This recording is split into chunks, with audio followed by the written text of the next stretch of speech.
Hey guys, ILene Vick here for Teaching Adult Coloring with ILene Vick.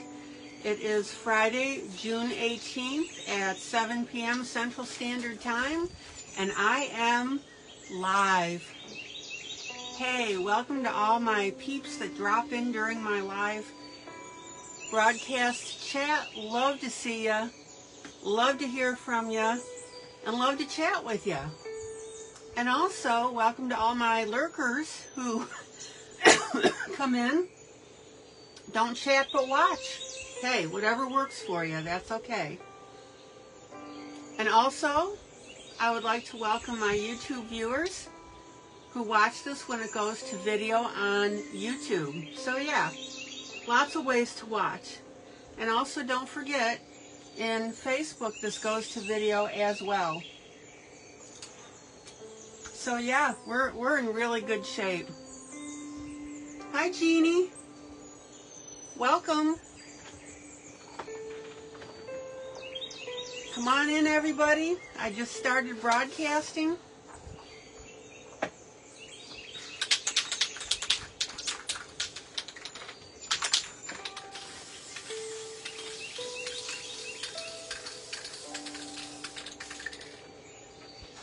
Don't forget to say hello. Hi, Mary.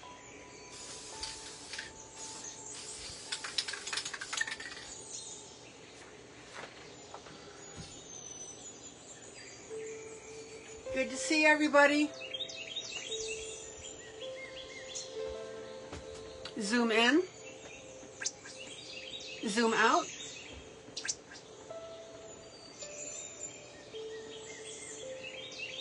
So Jeannie, you'll have to forgive me. Are you new to the group? Have you been in here before?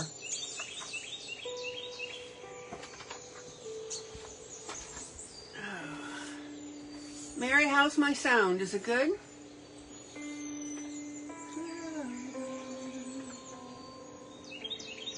Zoom out. Okay guys, we just finished up this piece. Miss Lola is done.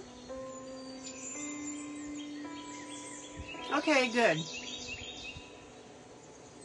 We had a lot of fun doing her with all the rhinestones on here that we added and the little pearly things, and ooh, she really got decked out, didn't she? I had a lot of fun doing this for you. Rhonda, hi. And we used, don't forget, the little cellophane for the eyes.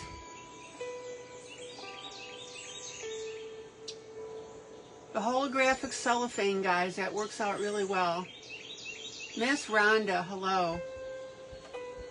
All right. So no contest to talk about at the moment.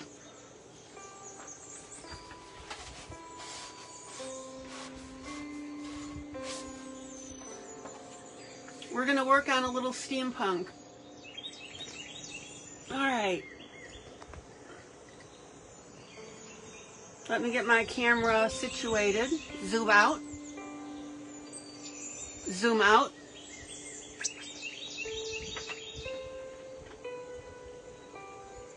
I hope everybody's having a great day today. All right, this is from Clockwork Steampunk Adult Coloring Book. Pearl, hi. Cute little book. Jean Waring had purchased it. I liked it, so I picked it up as well. Just some neat little pieces in here to do.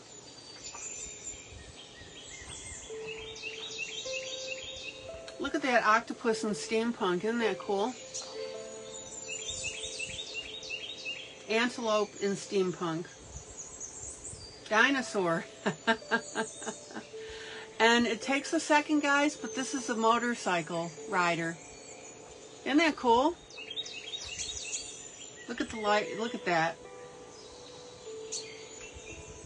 So there's some pretty nifty pieces in there. And I love this heart. I almost did that tonight. But I wanted to show you on the lady. Now, these drawings are duplicated in the back, so you always have two sets.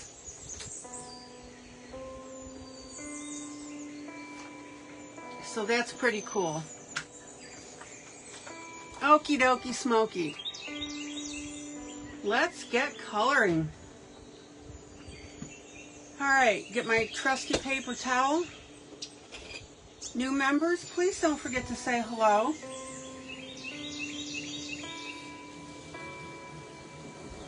This is one of the friendliest groups that you're going to find.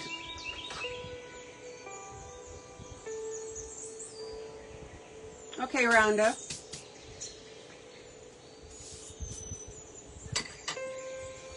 Alright, I just got to curl this back a little bit. Hold on here.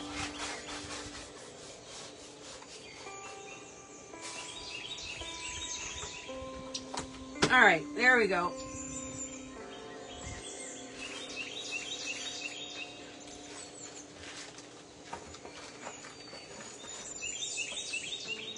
So the whole idea that I'm going to be doing on this when I'm doing steampunk is I'm going to color it in rusty tones.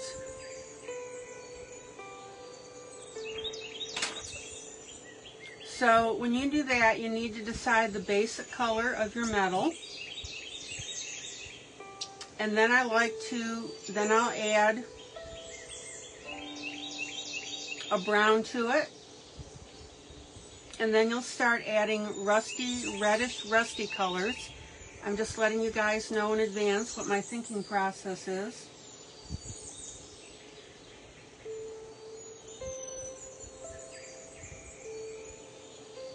And then we're going to add a little dark gray. So we've got lots of things to do here and fun things.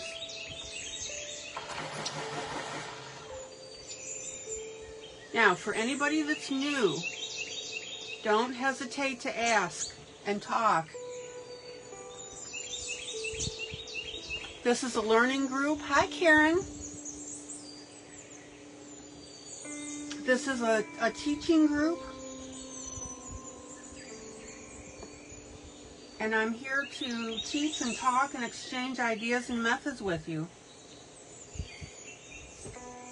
Alright, so let's start up on this gear here. Zoom in. Zoom in. Let me move that out of the way. Alright.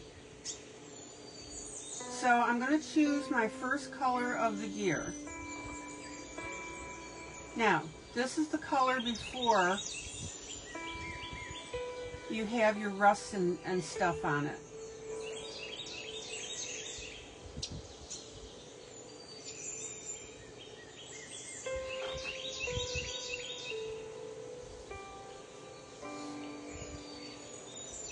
And what you want to do, you know that I always tell you to shade in your colors first.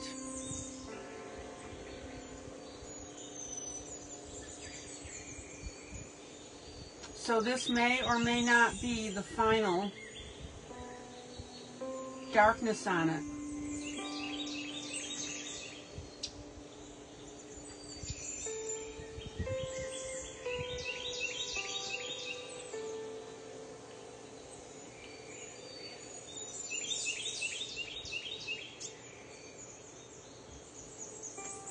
Alright. And guys, do me, hi Gina, Papa Demetrio. How's my Gina doing?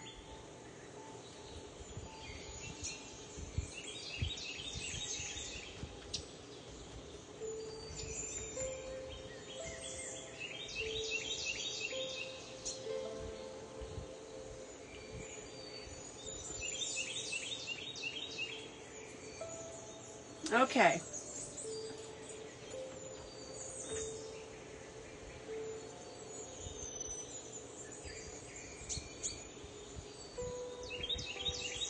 So we're going to go ahead and get that base color in.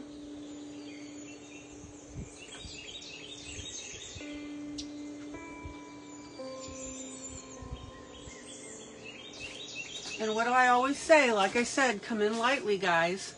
Gina says she's ready for the weekend. Okay. Why? Has this week been a little tough for you?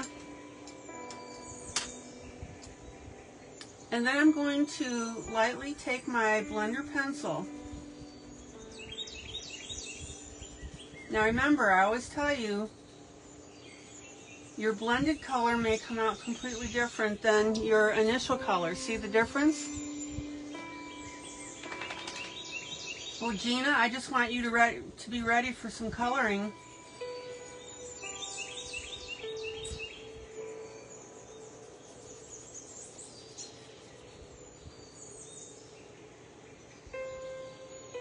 Oh, new computers at work. Woohoo! Fun. So are you learning them or teaching?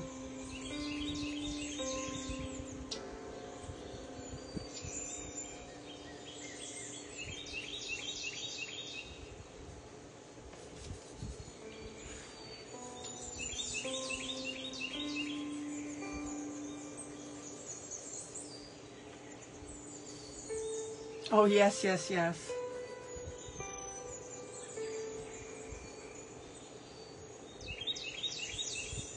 Okay. So notice how this particular brown is changing to more of a gold, which is pretty cool. Both learning and training. Yeah, isn't it fun when you have to train? You got to be a step ahead. And I mean that. I don't mean it sarcastically. I love training.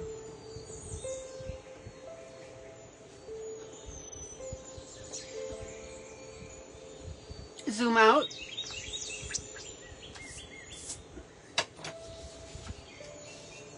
Okay.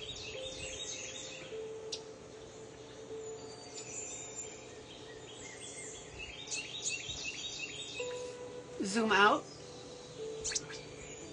Rita from Santa Fe, New Mexico. Hello, Miss Rita. All right, so I've got my basic color. It happens to be my Starjoy Burnt Sienna.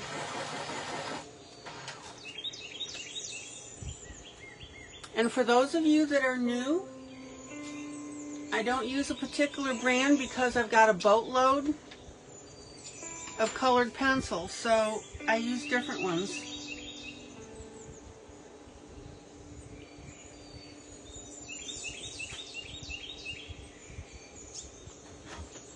Zoom in.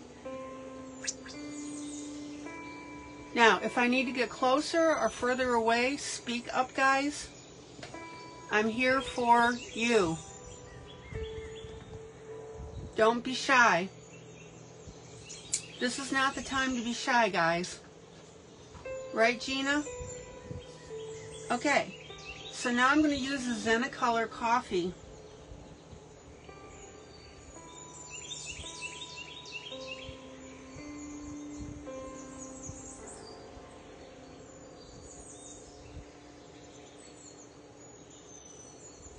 Zoom in. All right, let me get my camera situated here. Oh, no problem. Yeah, Gina, please let me know when you step away. Just do a BRB so I know. So I was saying, isn't it fun training? And I don't mean that sarcastically. Okay, the sound is good because Rita says she's hard of hearing. All right, Rita, let me know at all times.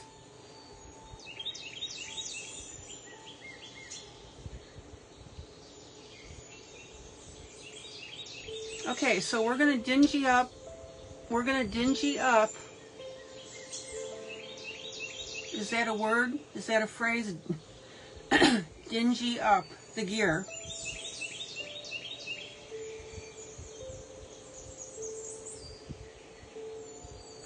Oops, didn't like that last.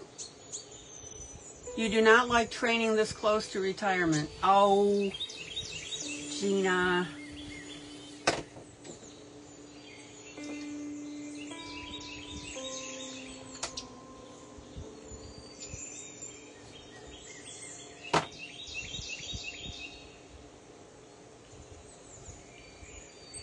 And Gina, when do you officially retire?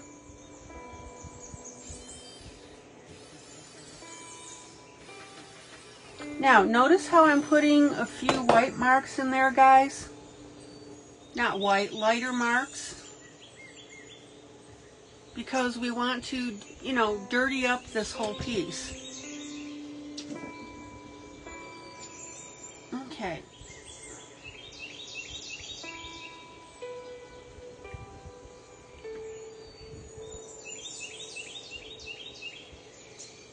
Now, I want you to be careful about getting repetitive about your colorings. So, 21 working days, August 6th. You're not counting, are you?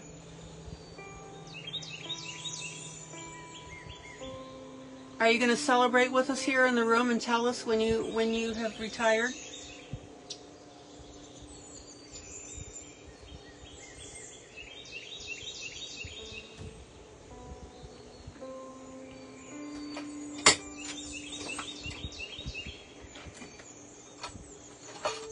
Oh, you have vacation in between. Ho, ho, ho, ho.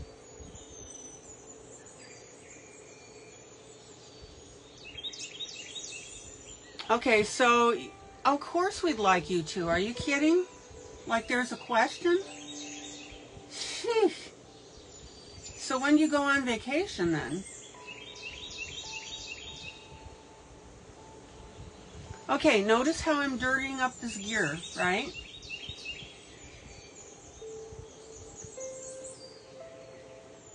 And I've still got my dark brown. Oh, Gina.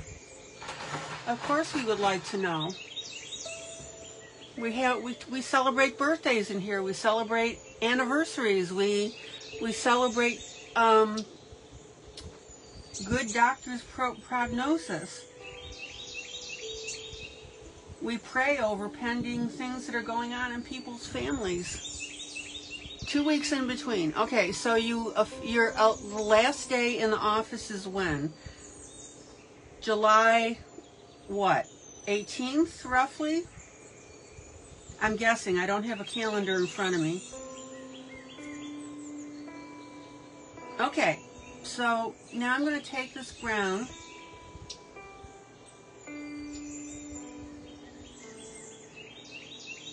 August 6th. No. When do you officially walk out of the building? And when is your official last day? Does blending the tool affect layering? Marissa, and hi Marissa. Marissa, if you blend too much, sometimes you can blend into the paper. Uh-oh, siren's going by. Darn, I hate that.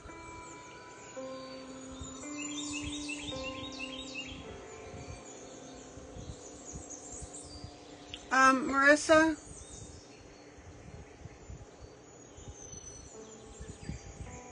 Does blending tool affect layering? Yeah, you just got to be careful with your types of pencils that you use. Some are a little waxier than others.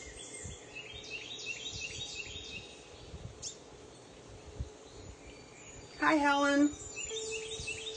Okay. So I'm dirtying up this piece. Now, see this little streak right here? You can add little streaks to make it look like your gear has turned in its life.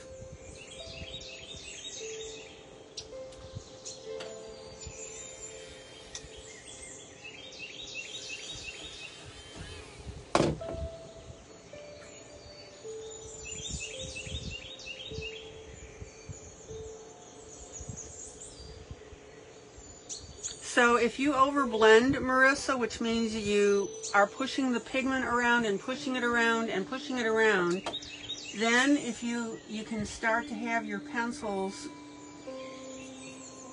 the pencil on the paper will start to shine.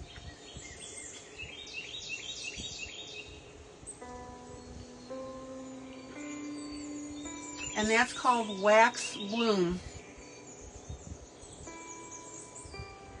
Okay, So I'm randomly,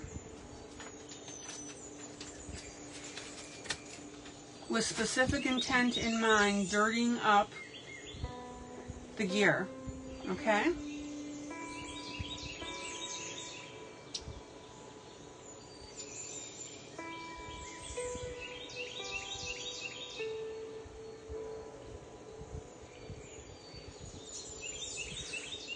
Now, I would encourage you, does that make sense, Marissa? Does it answer your question?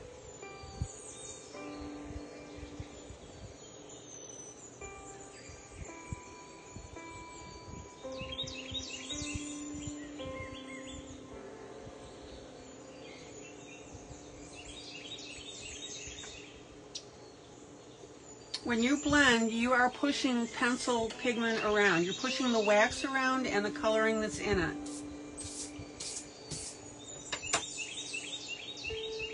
Okay. Now I'm going to go ahead and put in some red tinge on here.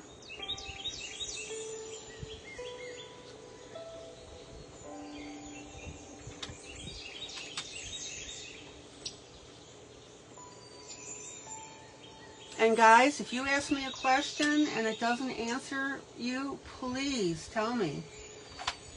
We'll keep at it until we get her. Okay. So now I'm going to go ahead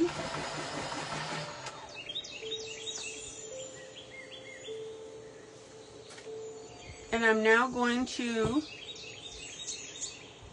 put in a red tint on here. Now you can either use a red brown, reddish brown, or in this case I have dark maroon. And what you are looking for is to get a reddish rusty color.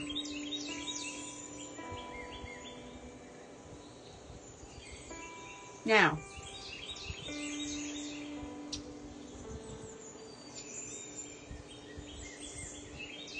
you know you've got a good color. See, I'm using the red by itself. And if it's too red, zoom in. Zoom in. If it's too red by itself, which this is, it's going to look wonky.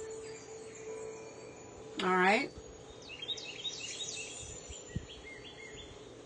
So what I have to do now is I got to throw a little bit of brown on that. And that's fine. You can do it that way.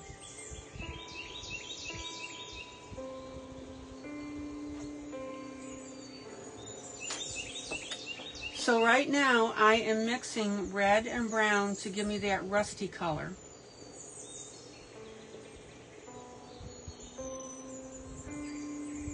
And please do not forget that when you don't quite have the color you want, you can mix your colors, blend them is really the right word.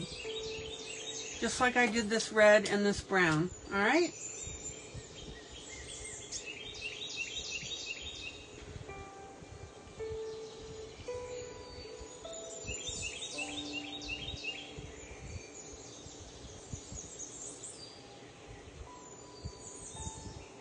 Now, again, use your judgment. Don't get crazy with it. A little goes a long way. A little goes a long, a little dab will do ya.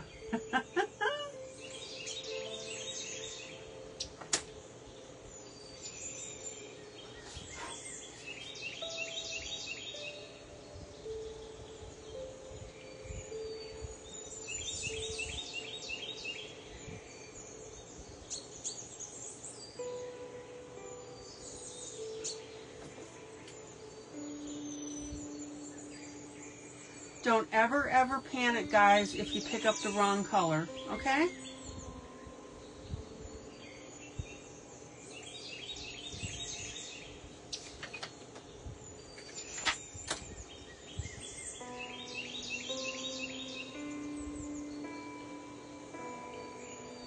Okay. Zoom out. Let me bend this down. There we go.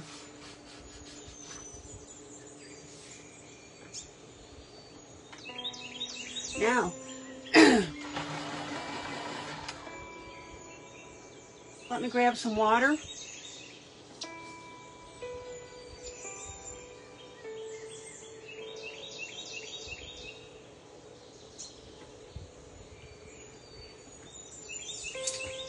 We want this to be very, very soft looking. So very lightly. You don't want to do this a lot because when you overblend, that's when the pencil starts getting that wax pigment, excuse me, that wax sheen on it. So do it very, very lightly and just get it to the point that you want it, okay?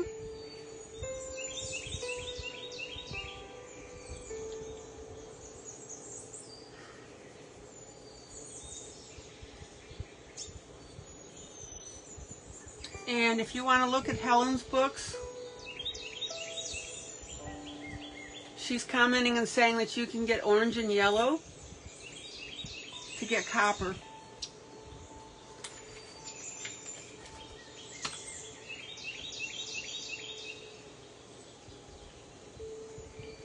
Okay, now, one other little thing too, and this is just the little extras and bennies. Don't forget to every once in a while on something like this, add a little extra, like a diagonal line, just to give this character. And this is where I'm saying is don't get into too much of pattern coloring. So if you do this on one cog, for example, you don't want to be doing the same thing on all of them. All right?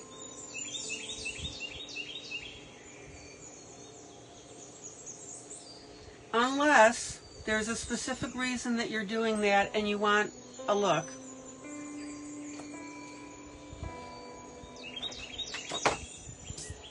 Okay.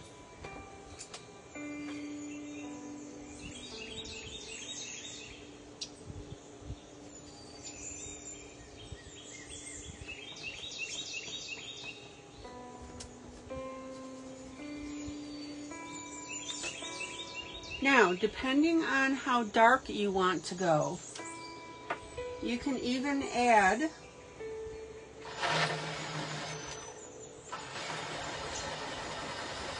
hey Maddie,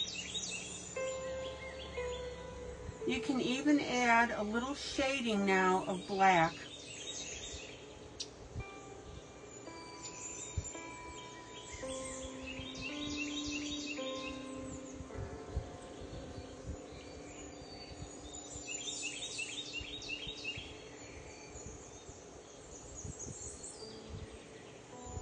There we go.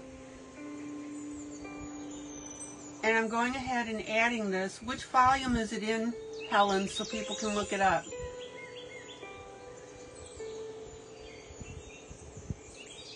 All right, notice how I'm putting this on here.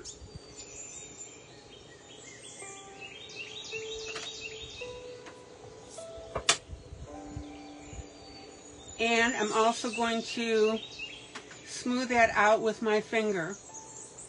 And finger blending is another way that you can use to smooth something out.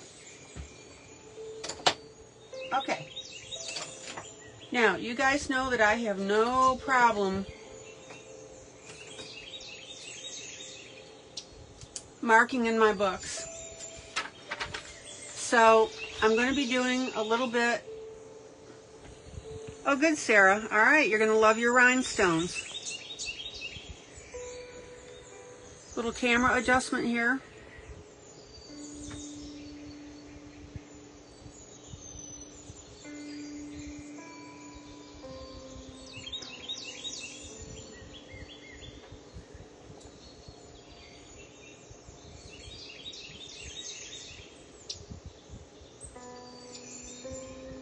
Okay, notice how these cogs right here are short. I don't know why the author did that, but he did, or she did. So I'm going to go ahead and extend that.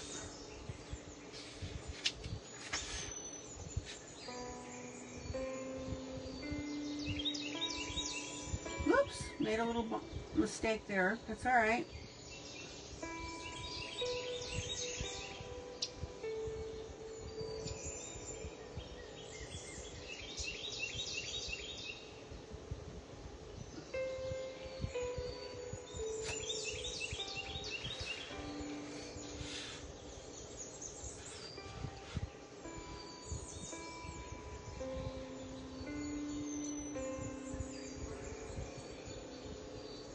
Okay, so let's add this.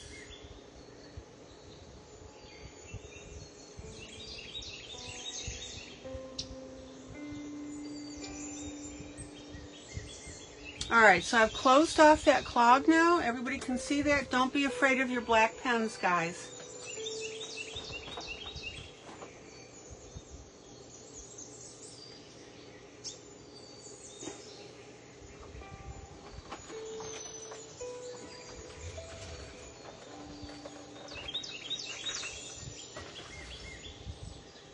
Okay.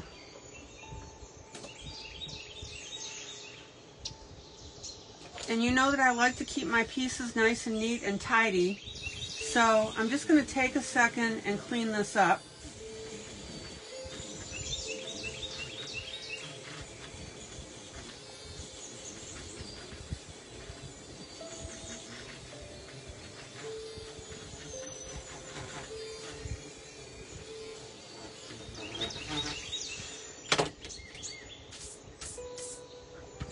And also note that if you accidentally erase away part of the ink, which I did right there, just take your black pen and fix it. All right. Zoom out.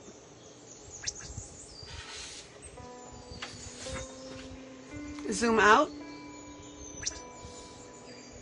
There you go. Zoom out.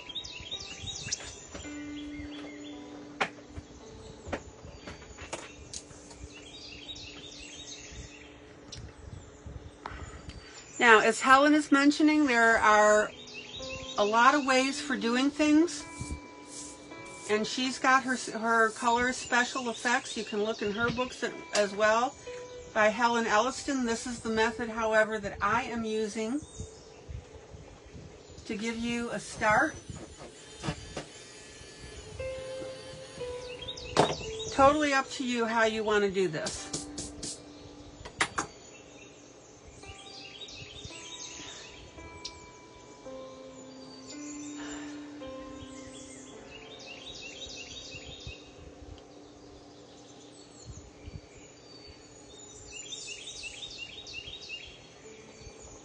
Alright, let's start looking at some other cogs. I'm going to work on the hair, the cogs in the hair, a few of those.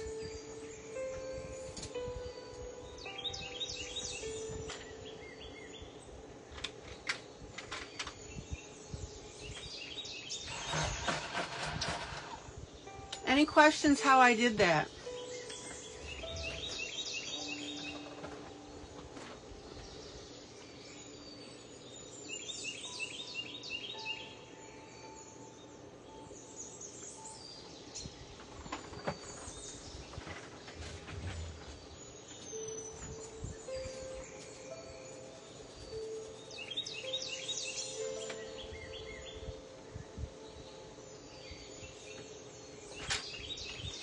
Okay, let me grab another color.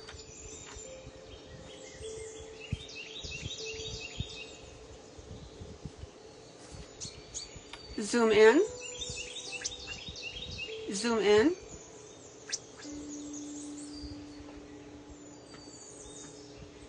Okay, so I'm going to give this a base layer now of silver.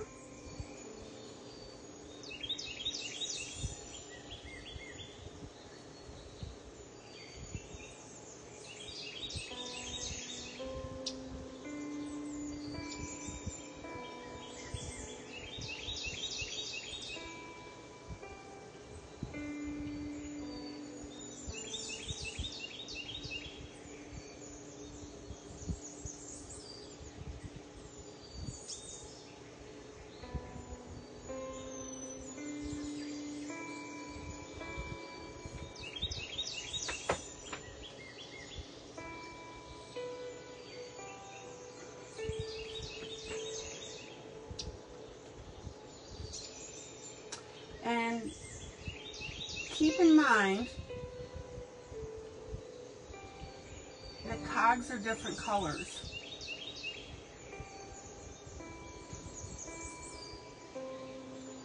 And also keep in mind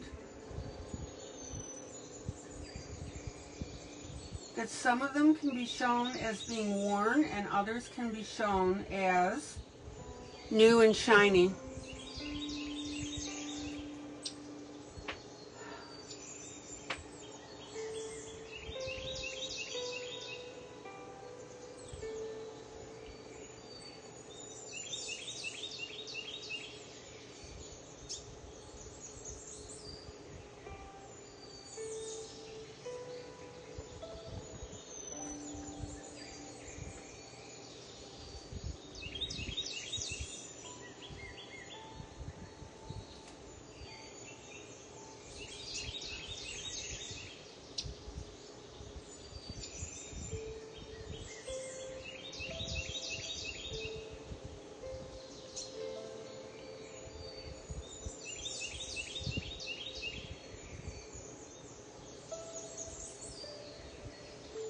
Okay, so you're going to put your base color down.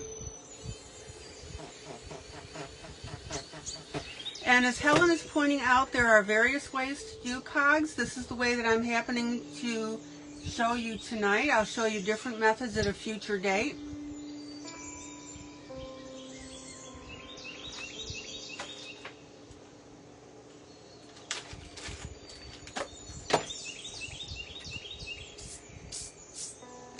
Now, let me show you something, guys. Oh, Yana.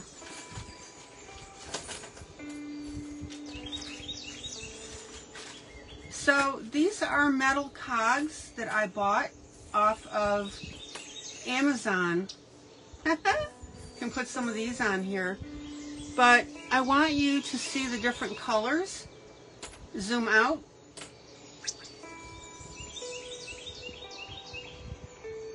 Let's see if I can get some lighting on here that we don't have it too shiny.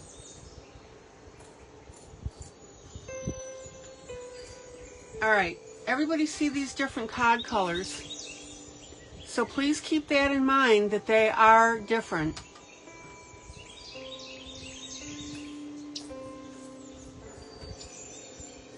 So don't be afraid to experiment and do different colors with these, okay?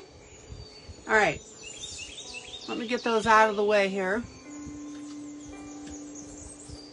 We'll play with those in a little while.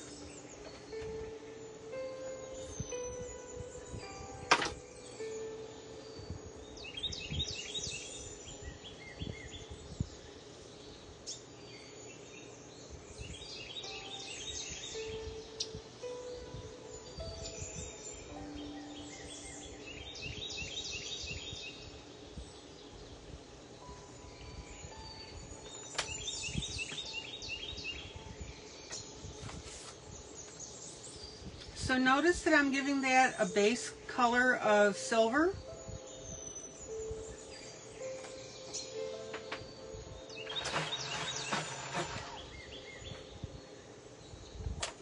And if you wanted to play with this, zoom in,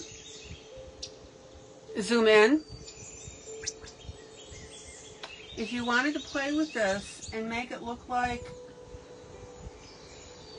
it was dipped or rusted out a certain way, you can go ahead and put some brown over part of your cog.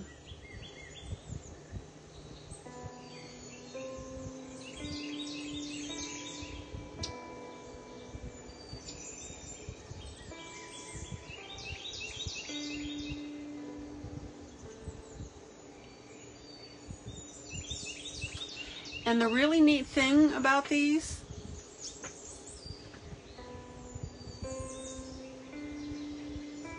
is that you're going to have a lot of color options.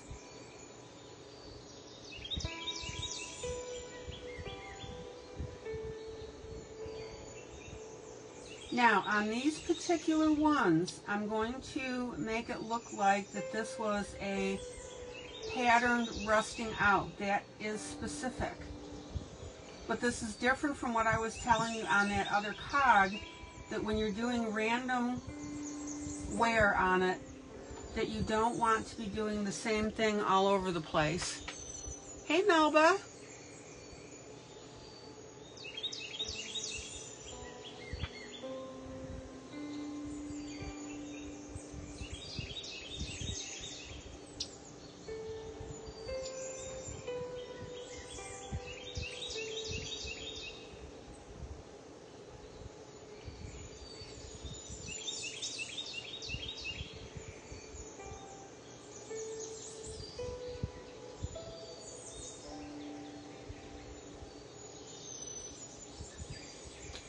So I'm going to go ahead and play around. Howdy, says Melba.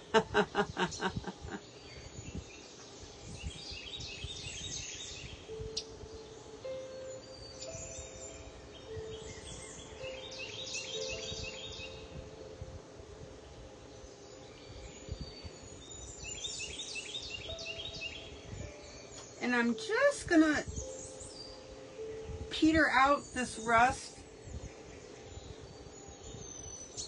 going towards the other side of the cog. All right, with a little bit now of very, very light coloring. Can you guys see that on the screen?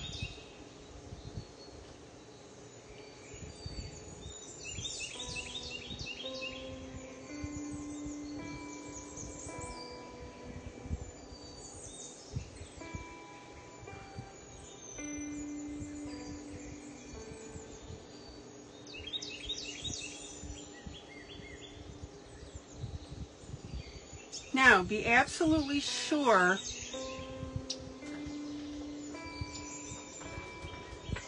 that you keep your colors soft. And by that I mean you don't want any sharp lines, okay? So we're going to blend that.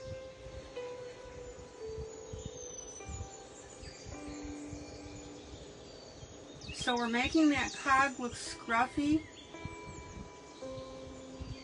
but it's smooth, right? Because it's metal that we're dealing with.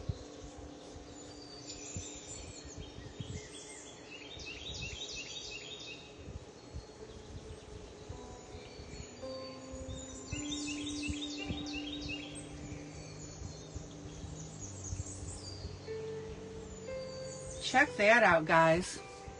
Zoom out.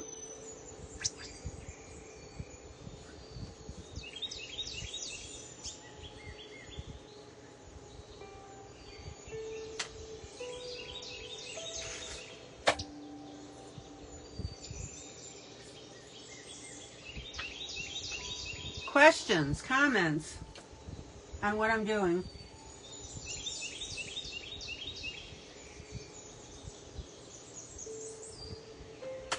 Then I'm going to take my darkest color, which can be a black, but be careful.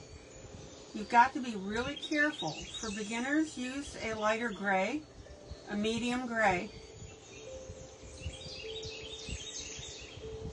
Zoom in. Zoom in.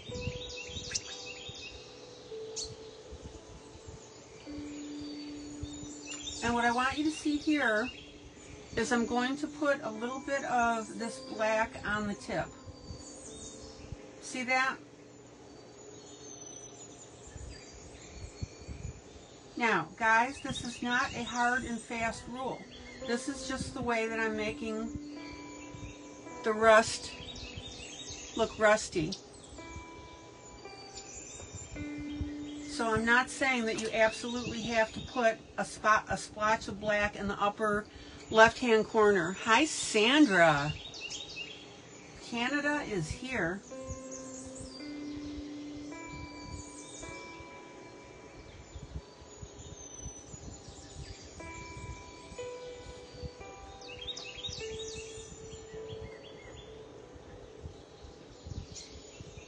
Now, when you smooth this out, if you have to, go back and add in your streaks.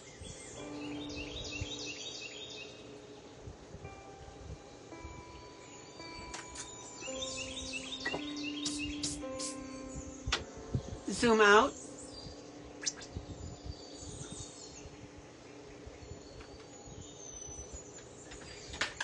Okay.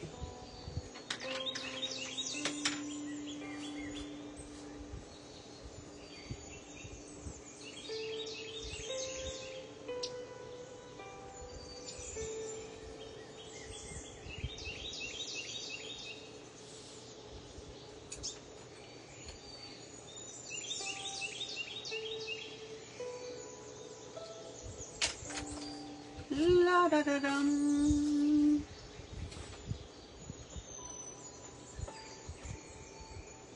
All right.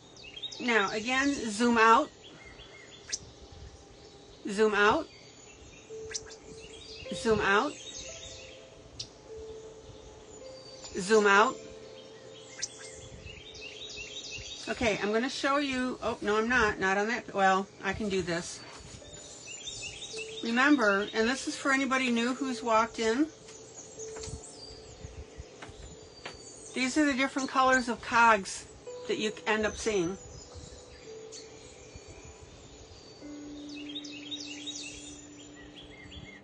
Turn off voice control. Okay.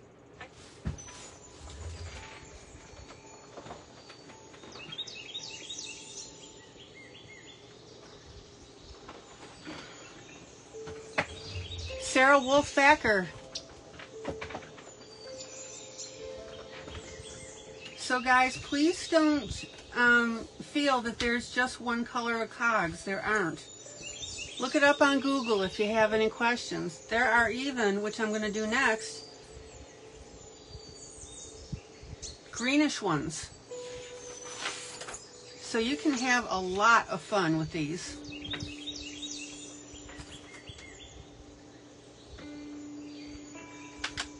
All right.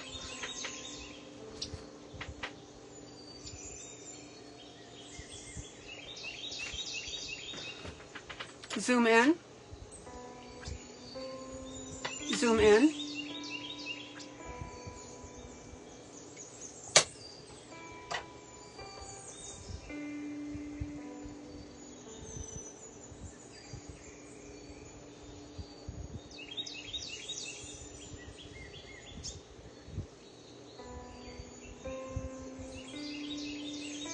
So now I'm using zoom in, a brownish gold. Zoom in.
So I'm just putting down a base layer here of gold. This happens to be a master color 131. They don't name their colors.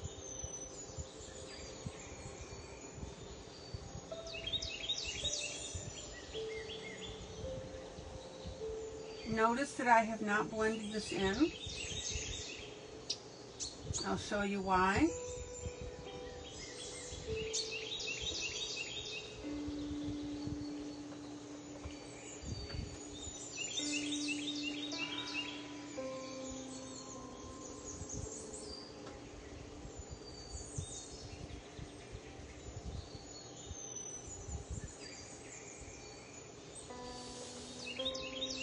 in a moment.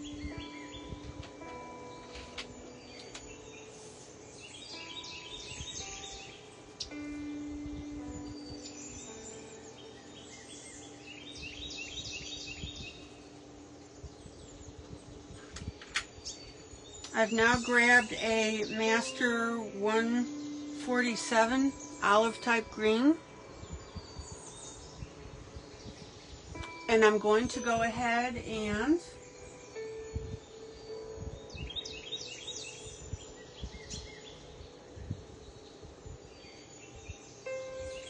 put that on top of my gold.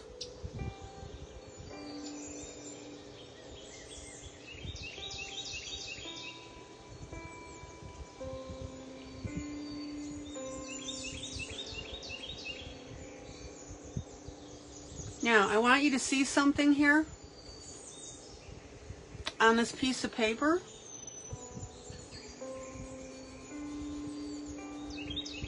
This is the green by itself. This is the gold by itself. Now, when I go ahead and put that green on top of my gold, you can see it gives me a dirtyish look. See that? And that's what I wanted. And that's what I got.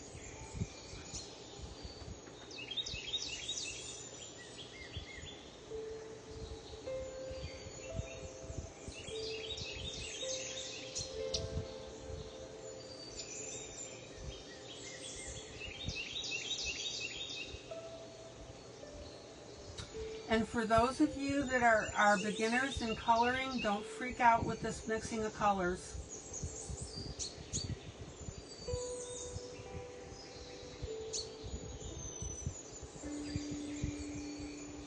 It's kind of like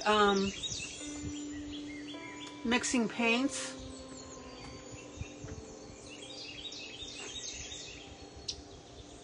And it's very straightforward, and I promise you that once you start doing this, you're going to get curious about what other colors you can mix.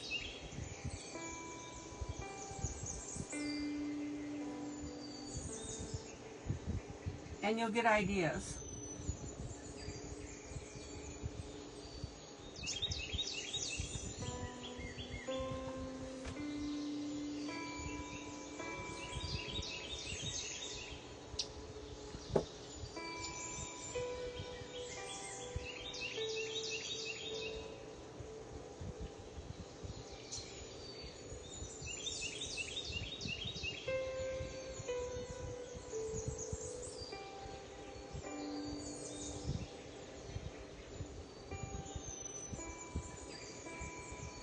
So let's go ahead and mix that all the way through.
And notice now how we're getting that really nice color here.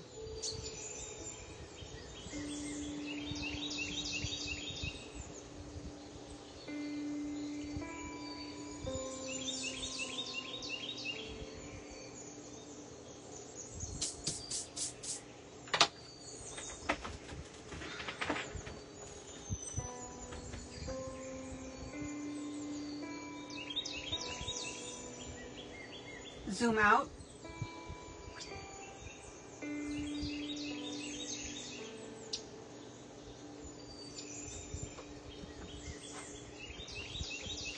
Yeah, and Sandra, that's right. It's looking like brass. You're exactly right.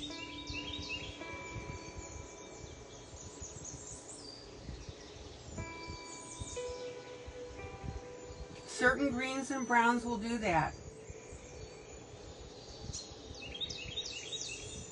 Okay.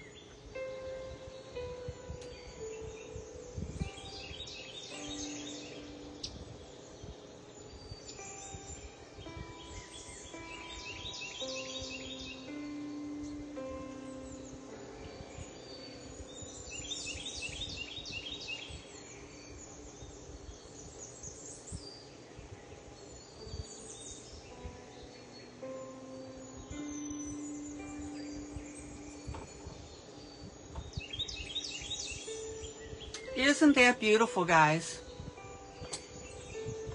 All right. Now, if you want to play around with it a little more, and let's work on that dimension aspect of it.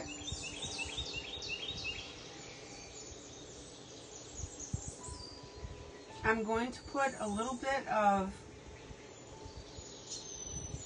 black around these holes. Zoom in.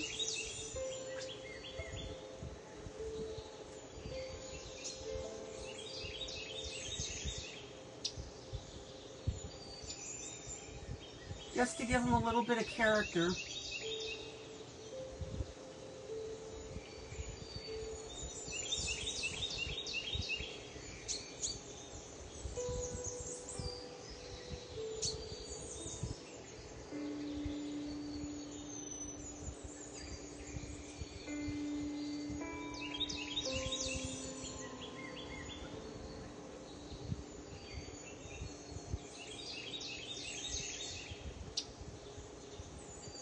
And the other thing that you can do, if you wish, you can take that darker, that black, but I don't want to do that because I've got this nice brass look, and you can just lightly tint over it.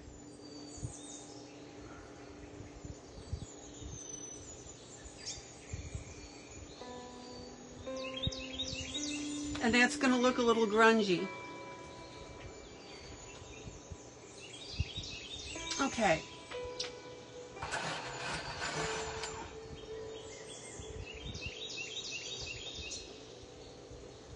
And then what I'm going to do, let's see what we got here.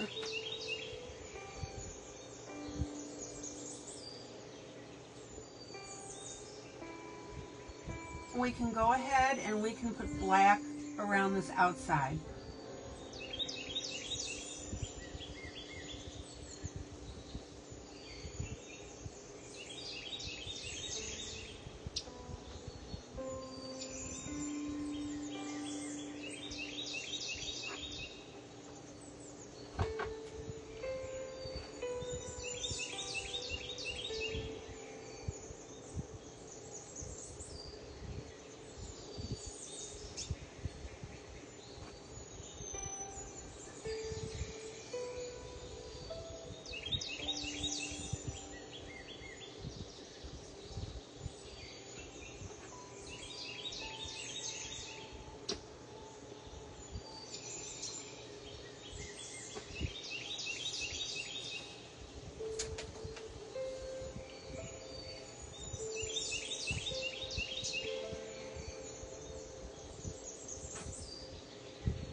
Now, again, guys, this totally is up to you how you want this to look.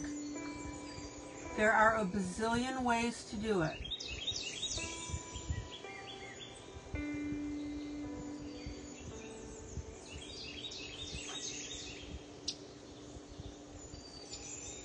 your style, your gears, right?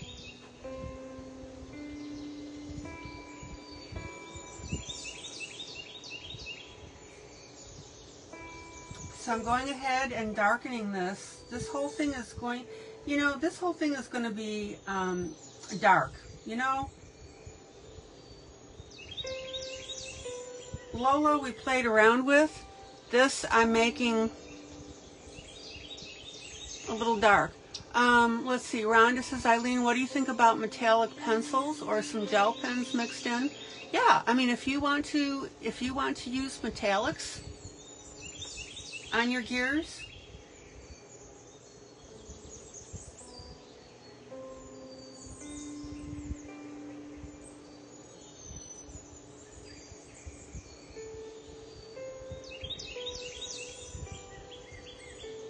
try it and see how you like it. Guys, just because I do something one way doesn't mean that there aren't alternative ways to do it.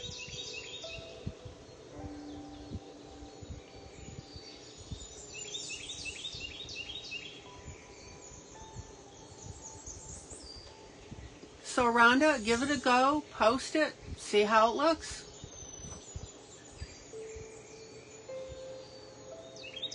Zoom out. All right.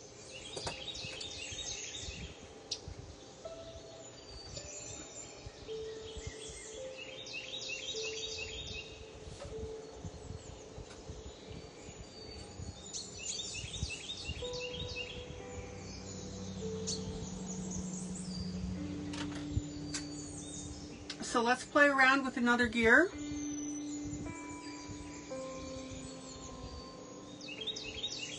I'm doing enough gears here that I want to show you how I'm thinking about doing the feathers.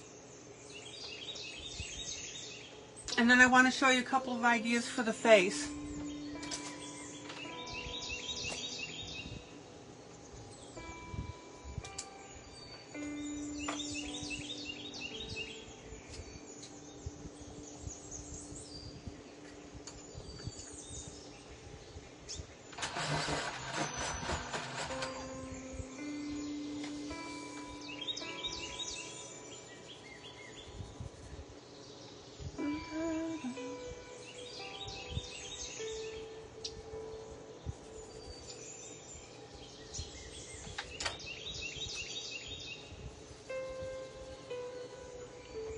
And hold on, guys, I'm just looking at something here for you.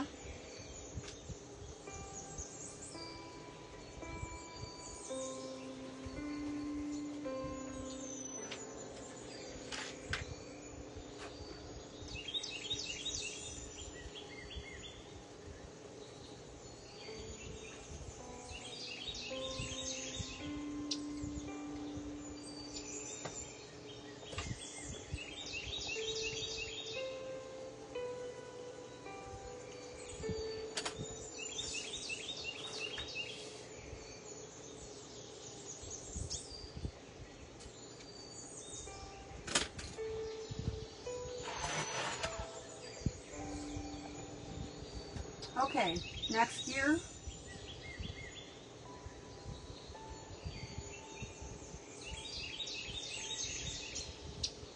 I'm going to go ahead and put a base of yellow on it.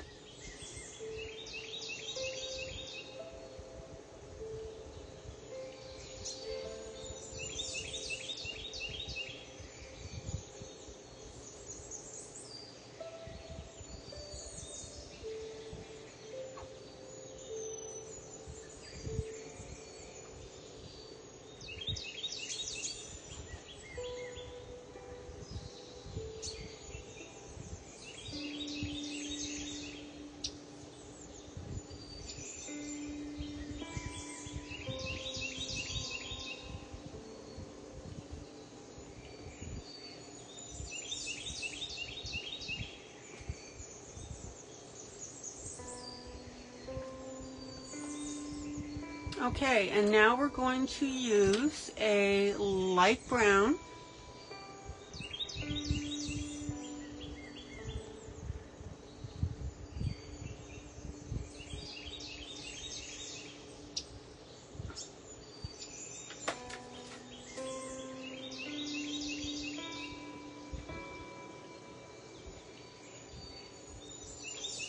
grab the right one, give me a moment, please.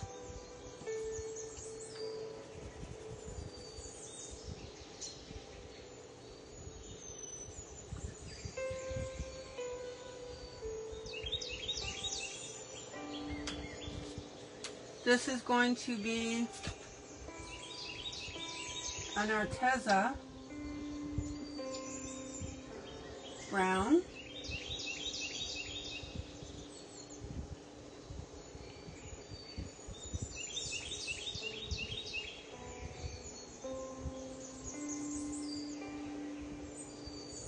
Now, there are some instances where you want full coverage and other instances where it's okay to be a little spotty. We don't want spotty on this one, we want full coverage. And you'll see why in a moment.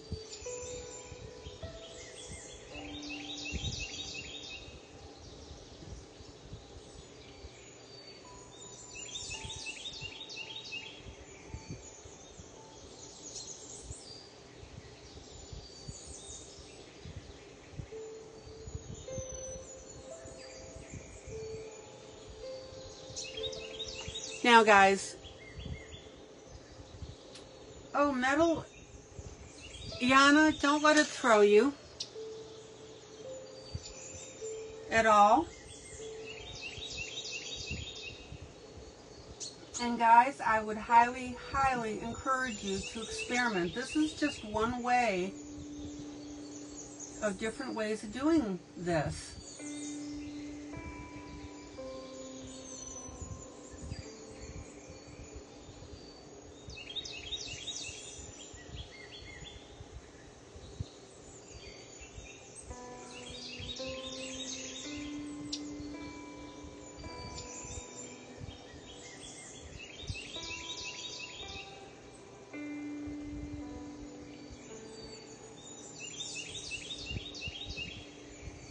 Okay, let me tidy up just a little bit.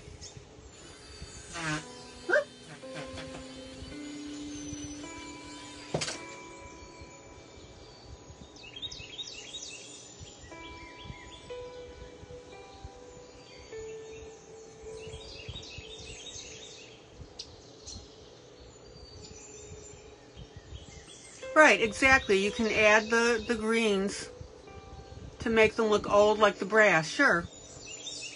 And that's basically what I did here.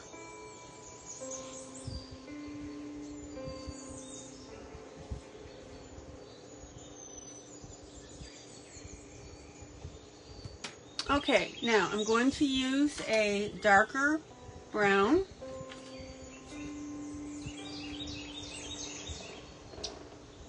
You'll see where I'm going with this in a moment.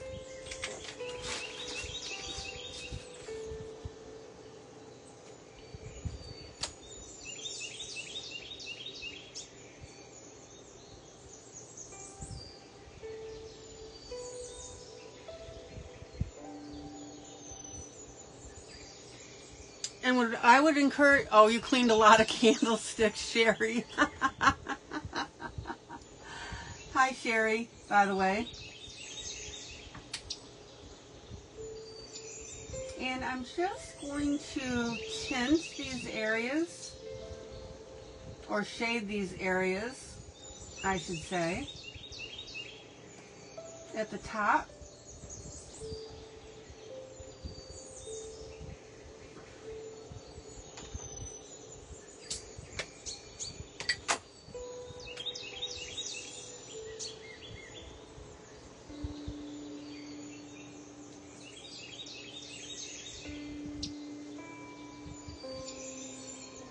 And notice as I come in with this darker color,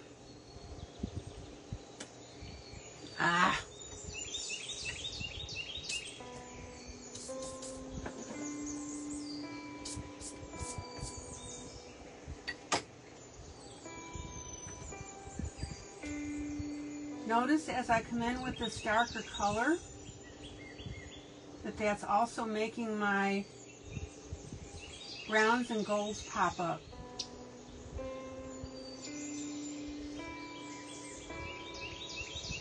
And my yellow on here.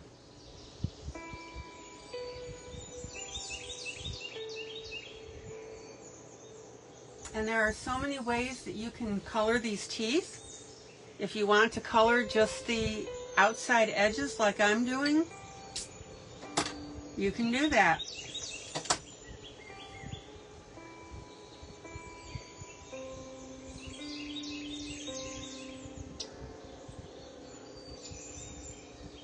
All right.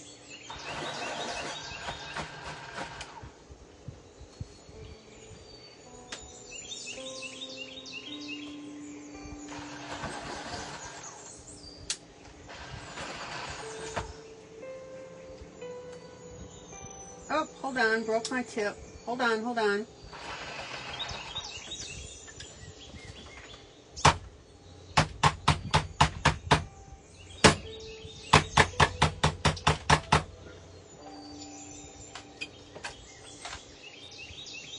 Oh, good night, Miss Helen.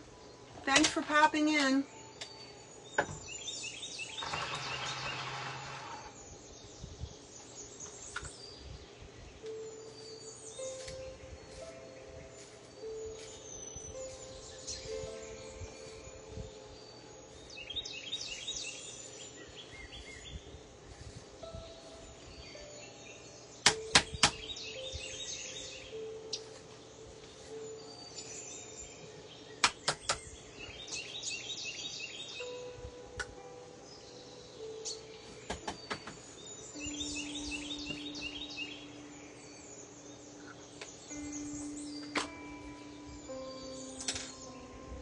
Okay, then on this middle portion here,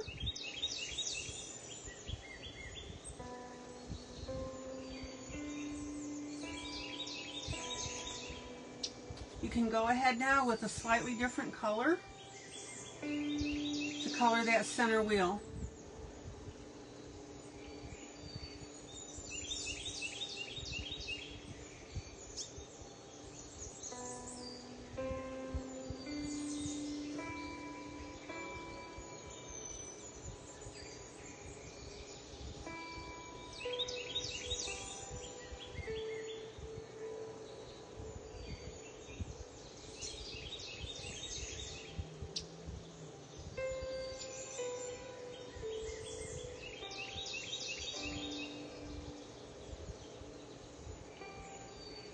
Now, notice how I'm also varying the color or the shade on this. Light in some areas, dark in others. And I'm going to go ahead and blend this.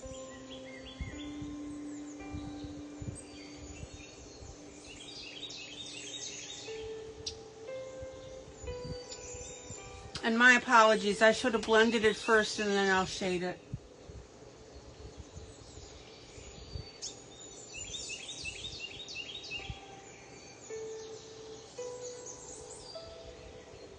Questions, comments?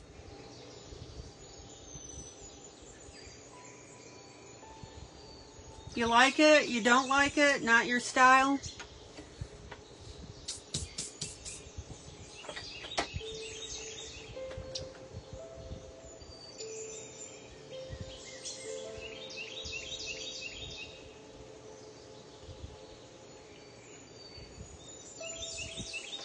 Okay, and then I'm going to take my black again.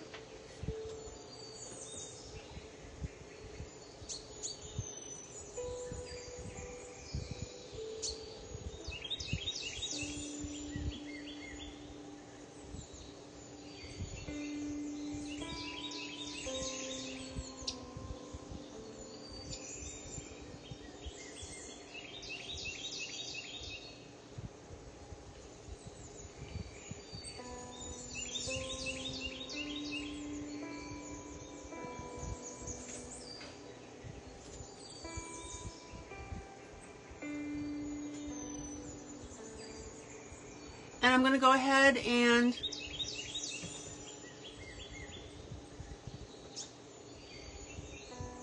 put in my dark areas here.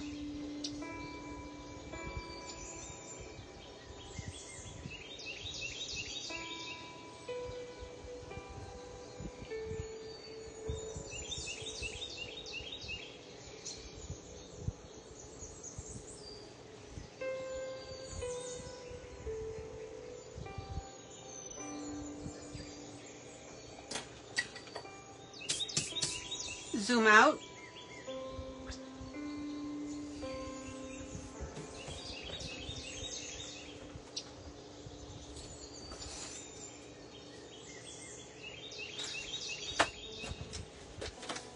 Okay, now, here's a good point. This is an important point that I want to make here.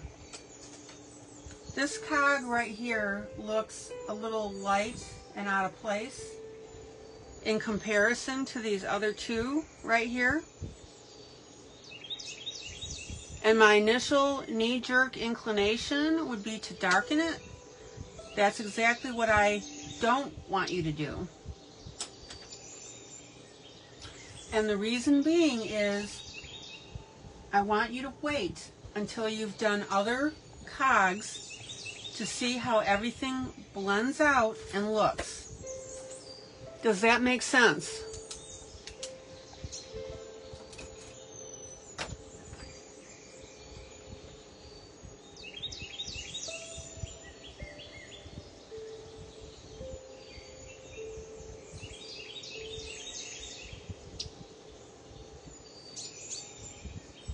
And especially, guys, since we're doing this hair, right? Or not hair, but the feathers.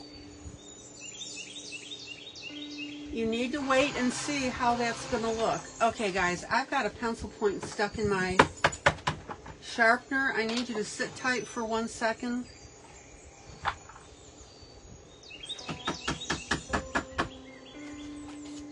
It broke off when I was sharpening it, and I can't sharpen, so hold on. Let's see if we can get this out of here.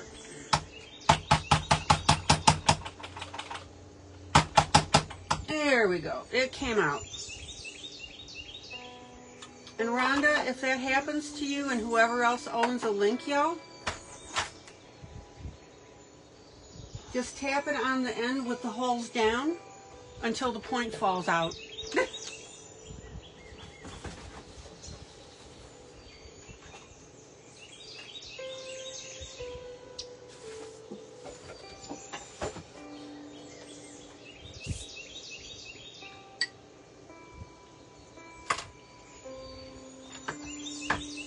Okay. Zoom in.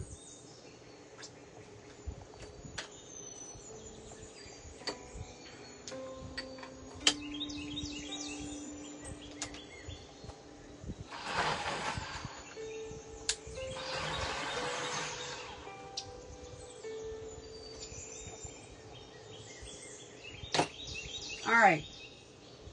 This cog here, zoom in,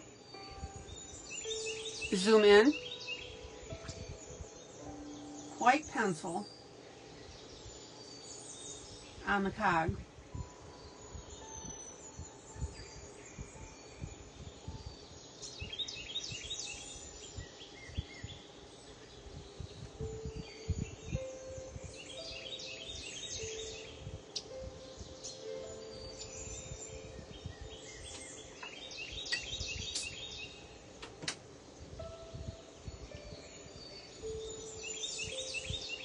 Oh, that's cool, Mary. So you've got some cogs from some old clocks. You bought a can of them from a yard sale. And, you know, that was something I never even thought of, guys. When you go to a yard sale, look and see if you can find things like that. How cool is that?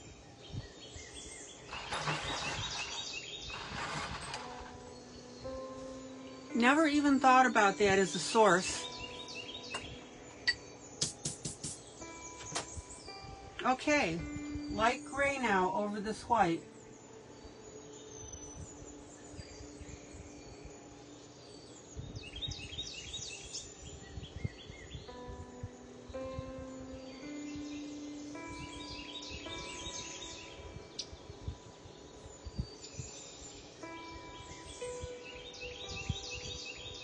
So Mary, when you look for doodads, are you looking for doodads for adult coloring, or what's your motivation? And when did you start doing that?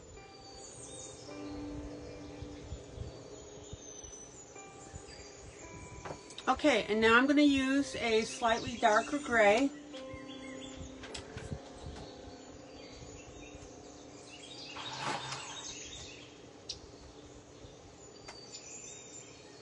Coloring and crafting. Oh, how cool.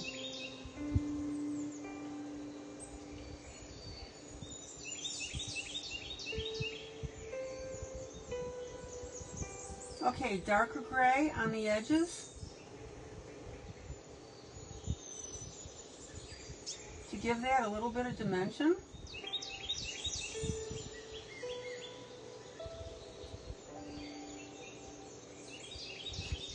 And I'm just going to go with the straight gray in the center.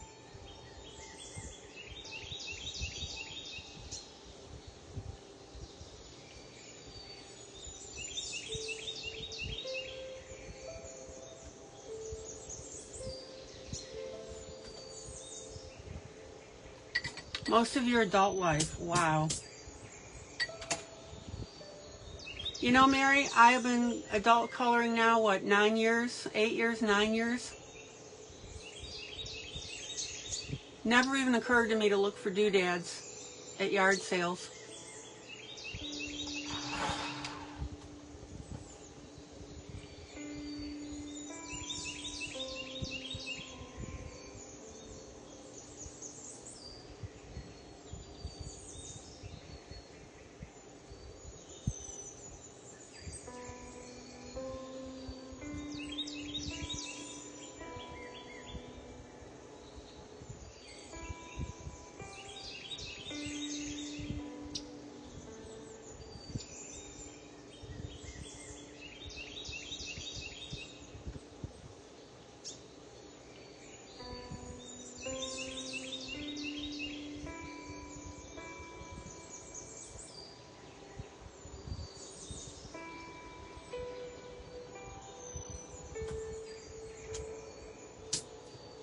All right, and now I'm just doing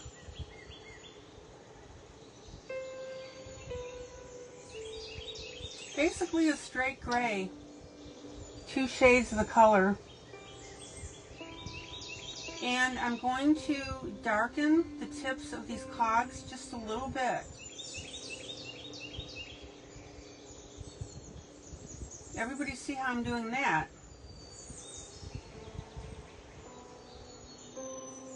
Thrift stores, good idea. Junk wares.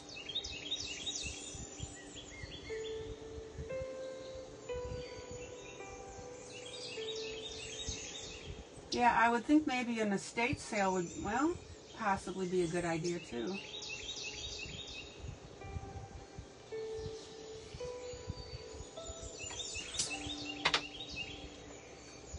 Zoom out. All right, everybody see how I'm building up these cogs?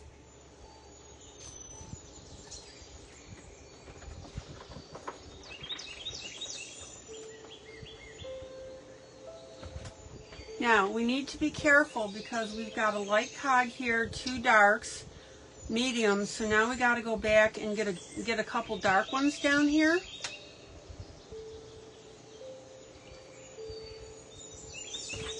Or darker.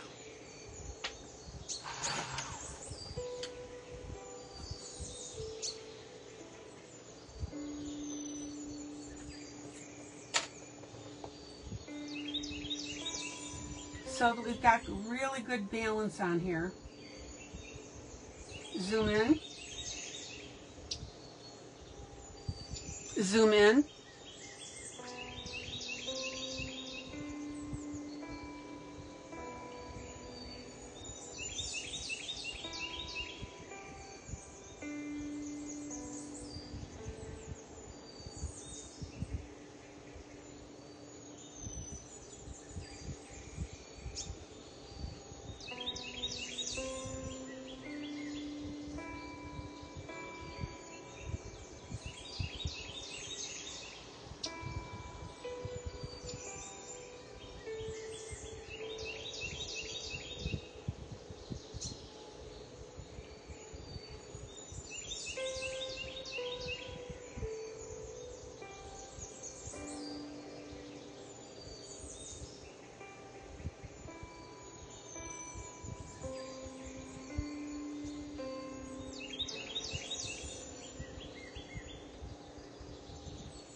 Oh, Yana says she finished her Fairy and Dragon Having Tea. I tried to get that book, Yana, and it's not available.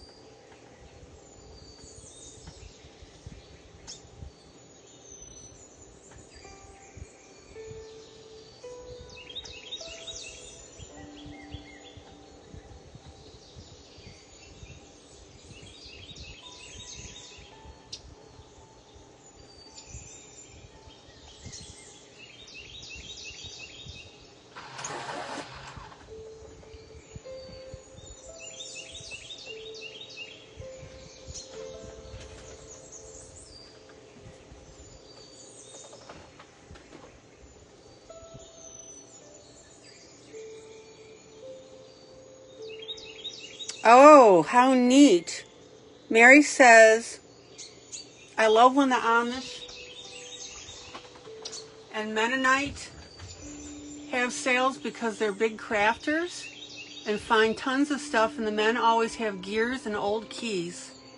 Yeah, I know, Yana. You got to order from her website, and that's in the UK.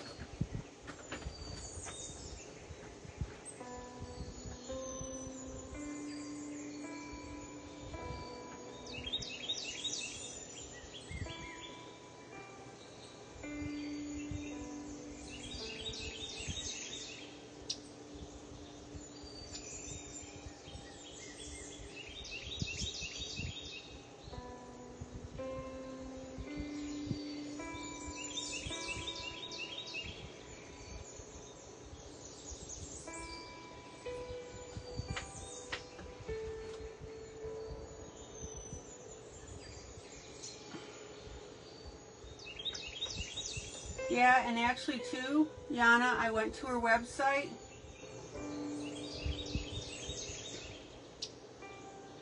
And she was sold out of some of her books. Okay, guys, I went with yellow as my base color underneath here. Base color. Brown on top.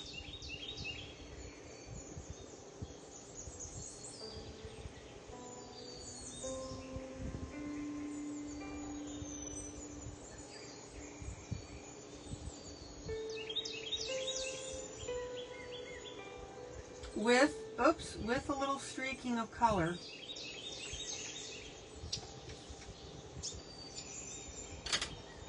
And one moment while I get a new eraser.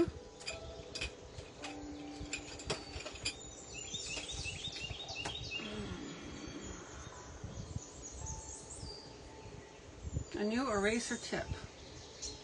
Oh, maybe I can use this just a little more.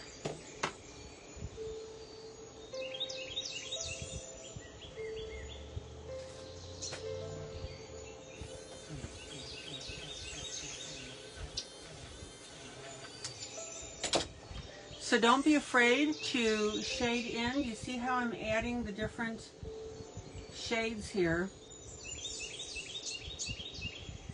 of color? So this was yellow as the base, brown on top. And this is brown as the base and yellow on top.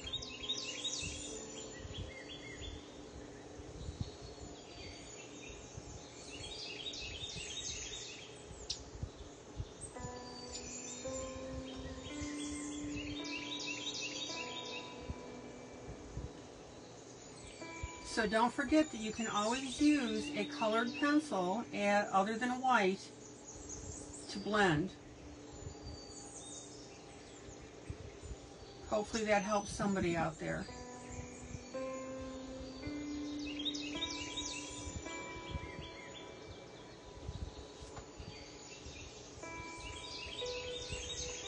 All right.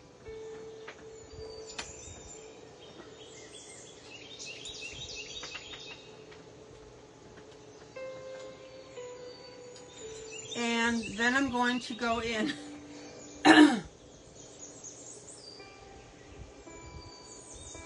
with a lighter color in the center.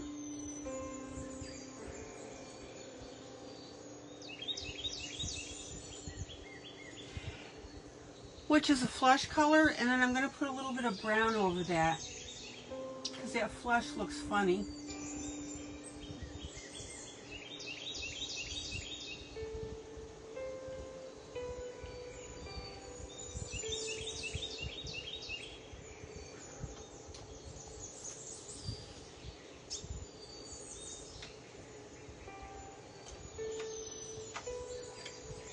And then blend your pencil and just blend that up just a little bit. Guys, don't get overly rambunctious with your blending, right? Some coloring books do not take blending well.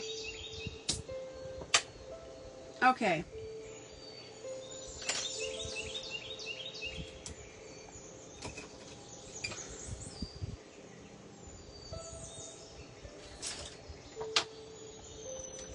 And then I'm going to go ahead on this one, and I'm going to add,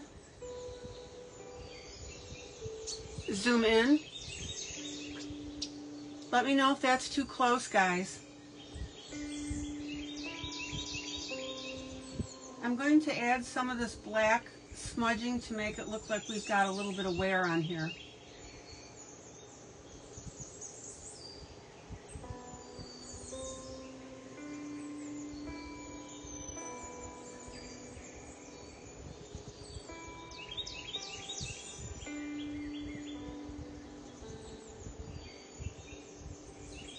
And again, make sure that you don't accidentally get into a pattern.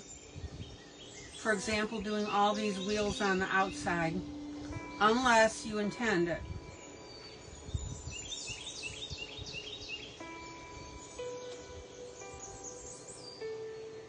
Am I too close, guys? Somebody let me know, please.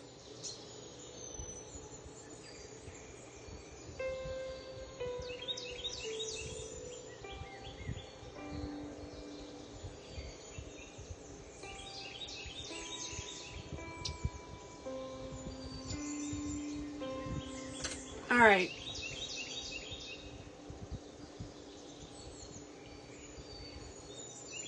And I'm just going to smooth that out a little bit. Zoom out. Zoom out. Zoom out. Okay, everybody see how I'm working on that color balance? We had darker gears here, lighter ones here. And so I'm going with a few darker gears over here.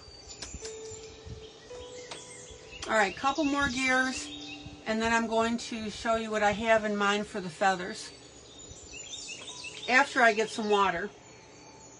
Questions, comments?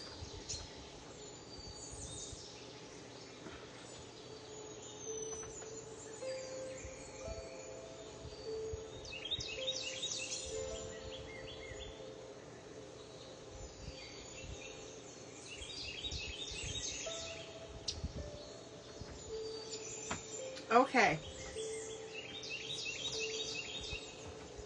Oh, thirsty. Zoom in. Zoom in.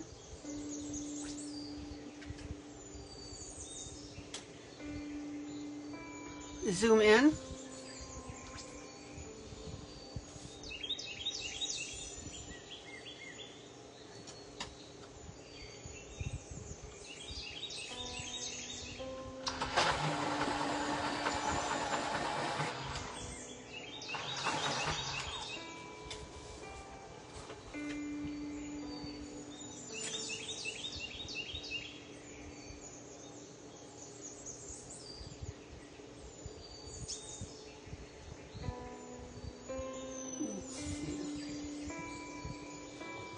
Okay, I'm going to do something a little bit different here.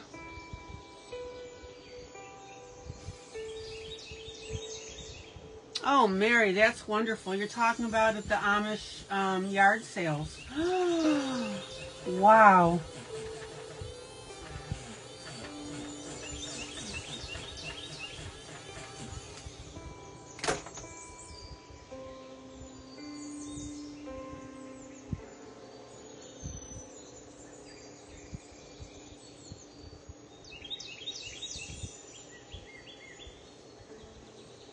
Thank you for that neat idea. Hopefully that helps somebody in the room.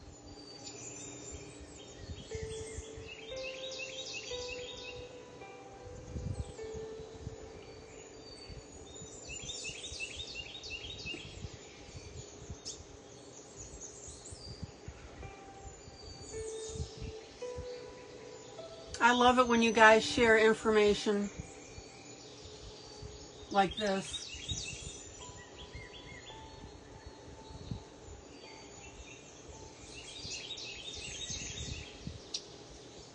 Okay, dark brown on that gear.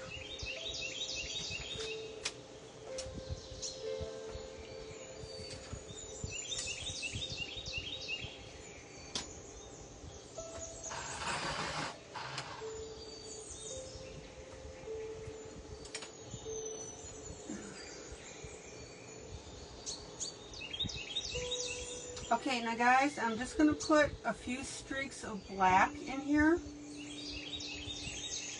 It's a relatively small gear and a little hard to do anything with. And also, I'm leaving the area behind it open because to me this feather comes up, but we have an open area here.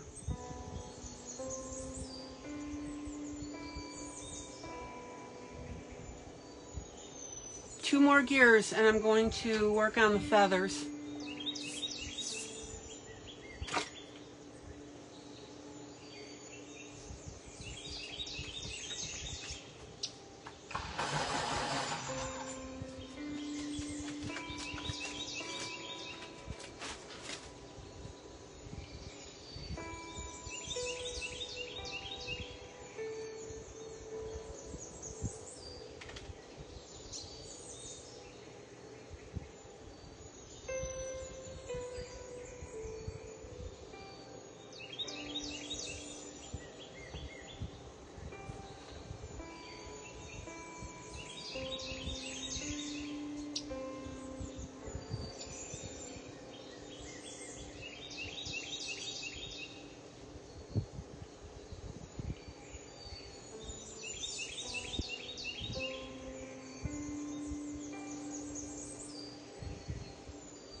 Okay, so I'm using gray right here.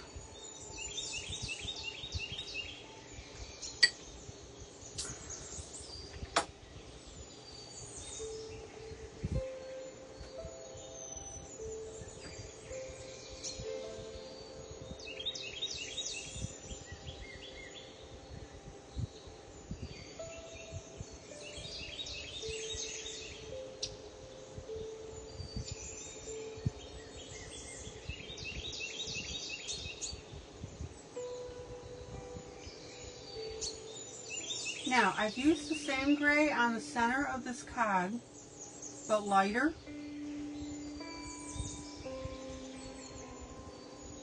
But you don't want this merging together into a blob, which is what's happening with this. So I'm going to come back with my black, and I'm going to darken up this outside ring.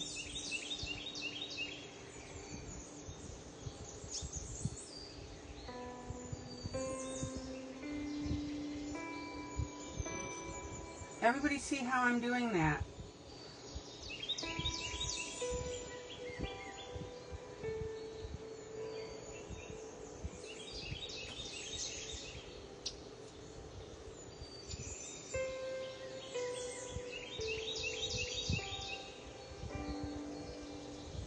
Now, I'm doing this deliberately, but if you find that you put in a color and you've made a boo-boo with it,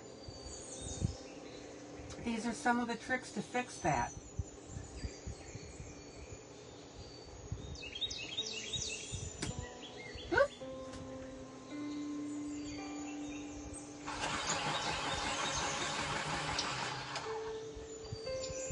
This is why I don't want anybody getting panicky when they think they've screwed up their piece. But I've talked at length about that as well. You really shouldn't be judging your piece in progress, right?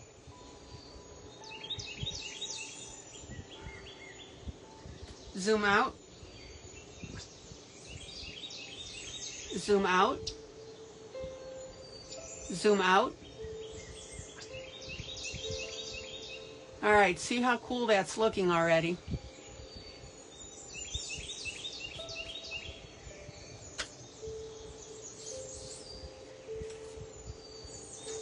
All right.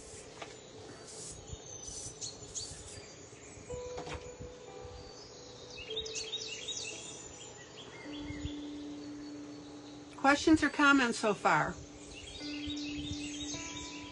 Comments being, do you feel that you can do this?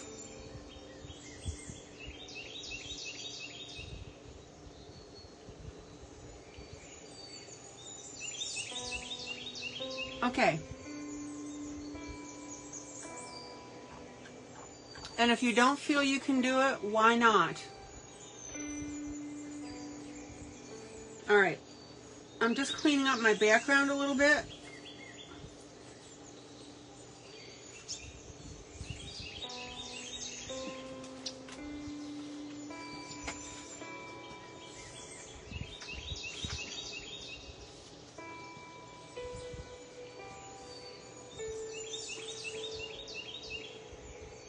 Ohio is a great place for Amish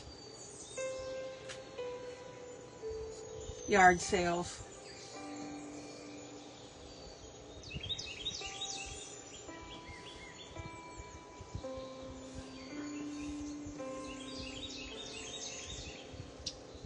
Zoom out.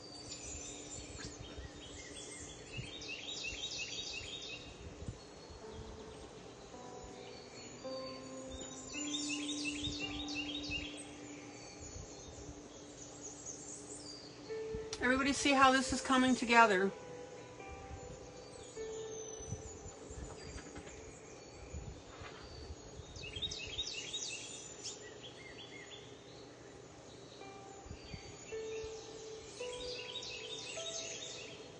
All right. Now,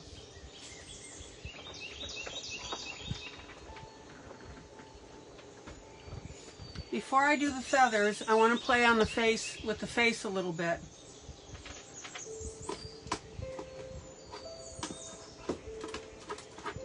And I want to show you an idea. Of course, that's what I do all the time, is show you guys ideas. Oh, I'm funny.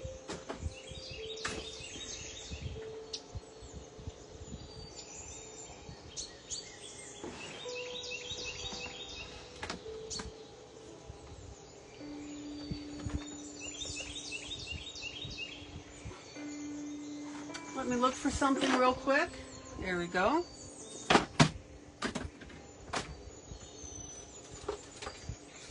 You remember when I told you guys that I had templates? One was circle and one is oval. Okay, I love these things. This circle is made by Westcott, W-E-S-T-C-O-T-T, and this is made by Template Designs. So I'm going to grab my circle template.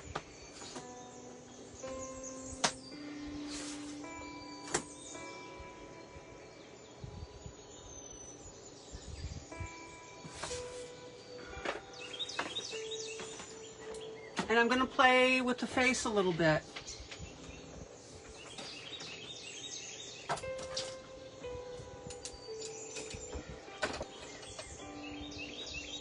So I'm going to clean this off with my squeezable eraser and make sure that that's pretty clean.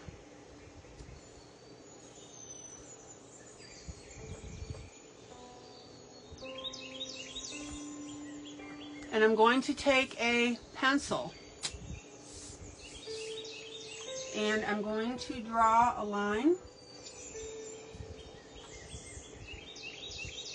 lightly.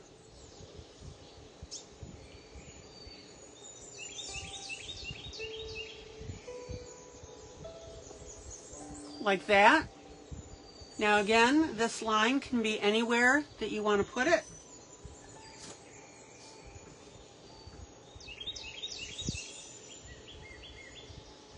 Anybody see where I'm going with this? You want to take some guesses?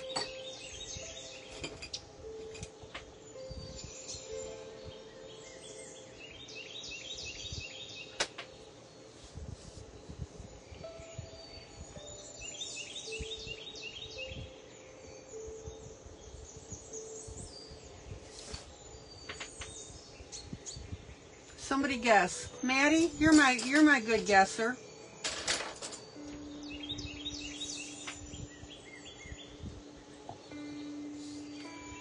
And then I'm going to take my circle.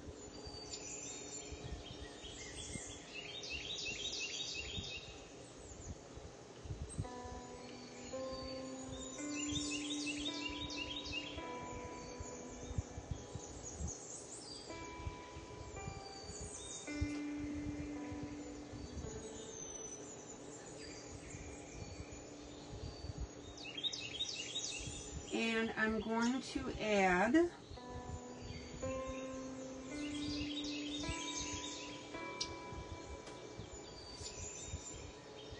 rivets.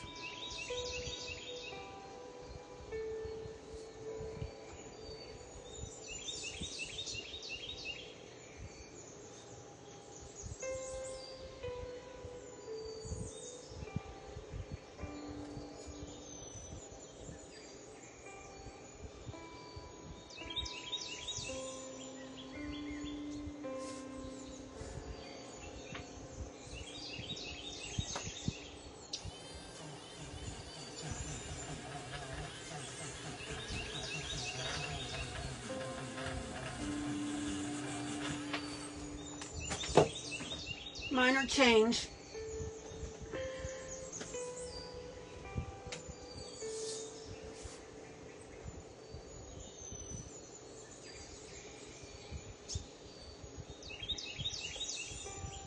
Let's try this again.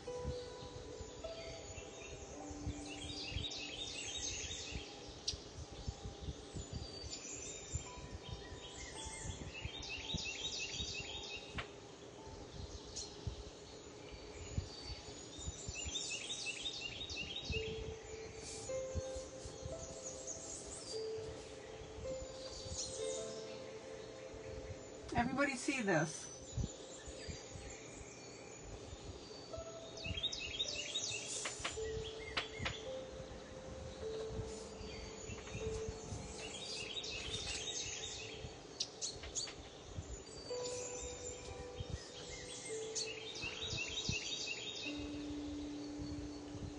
Very, very simple addition, but very effective.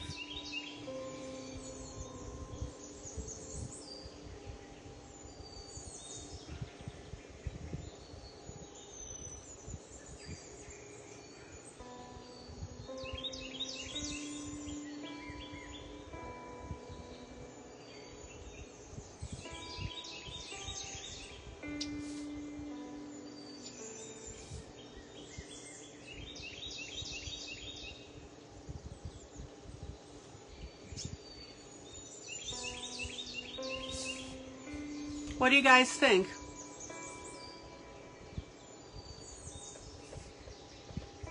Oh, that's cool, Yana.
There you go.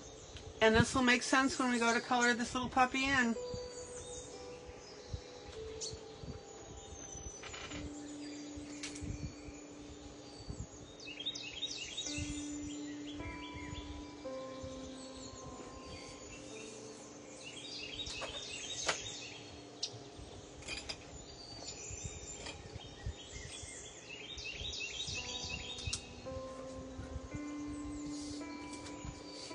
So let me go ahead and ink my lines. I'm not going to ink the circles yet.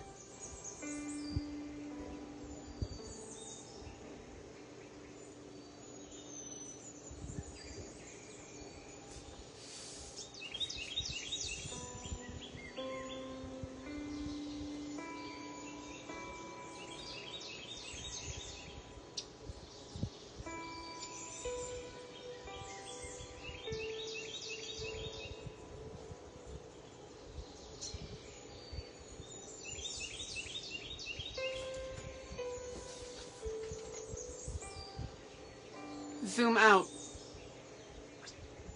There you go. So basically, I'm making a steampunk mask.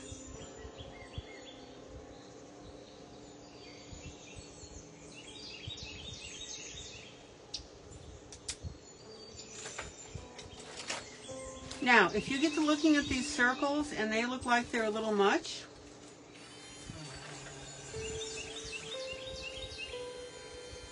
you can go ahead and decrease the amount that you put in.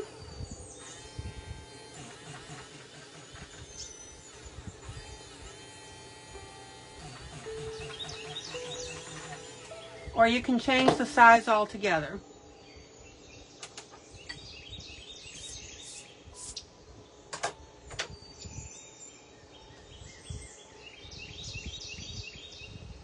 I'm making more cogs. Good guess. Decided to do rivets instead. Okay, so let's play around with the feathers now. Zoom in.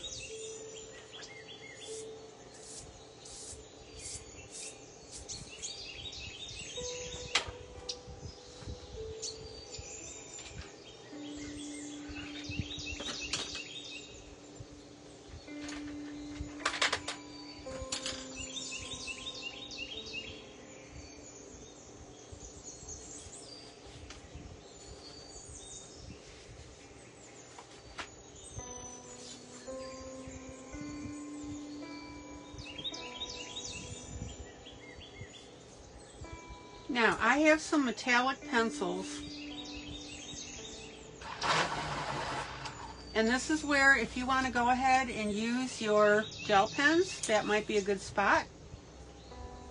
Zoom in. So on the feathers now,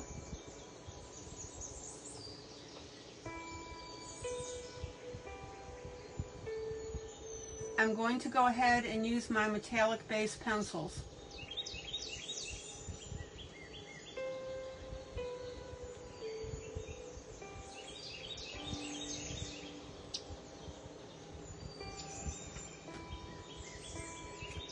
This particular green happens to be a shuttle art.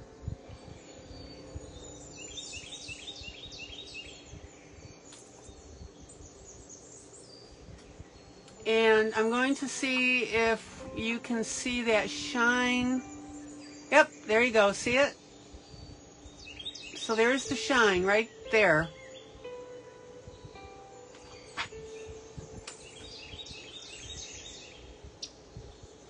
Now, I'm making it a point to try and stay off of my black lines.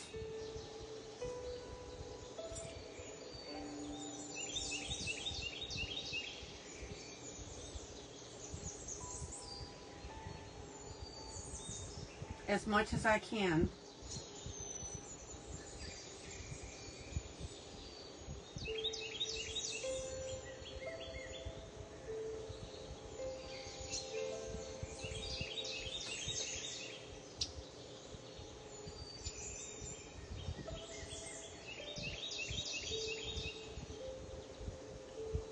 So if you have metallic gel pens or gel pens, have at it. I would, you know how the sets have metallic colors in them?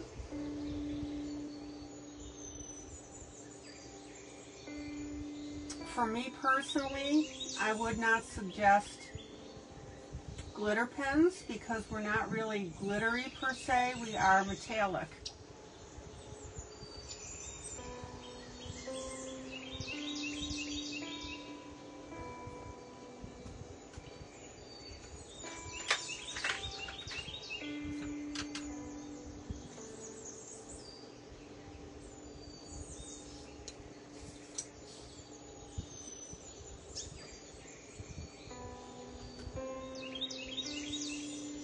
Now, this is my Shuttle Art Metallic.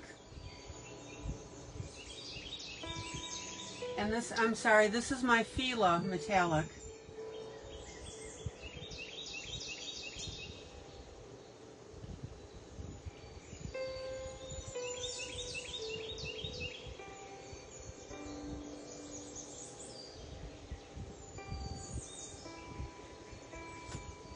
And notice how I'm mixing the colors.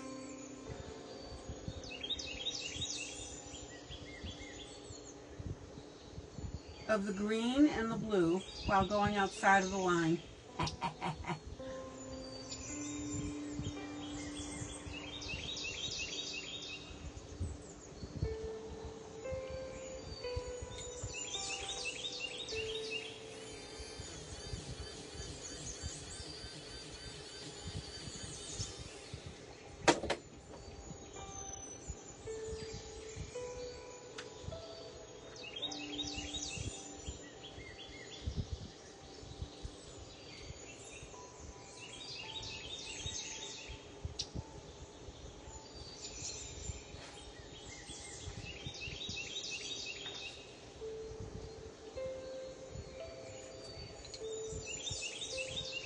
And don't be afraid to mingle your metallic colors like I'm doing.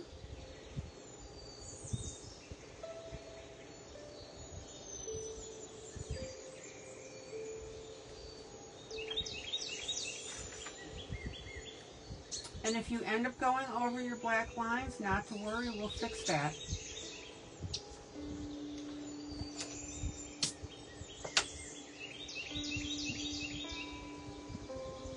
Questions? Comments?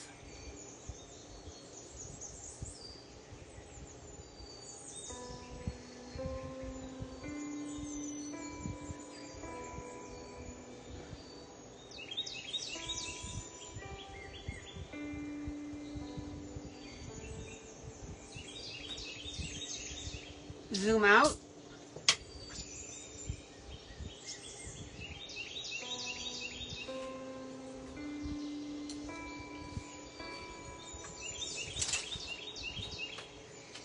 Everybody see that shine? There you go. Boom. We're pretty shiny there.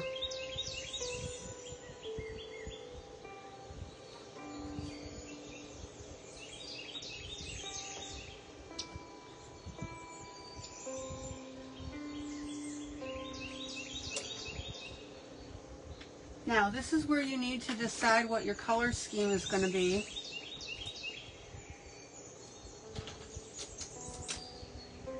We can have lots of fun with this.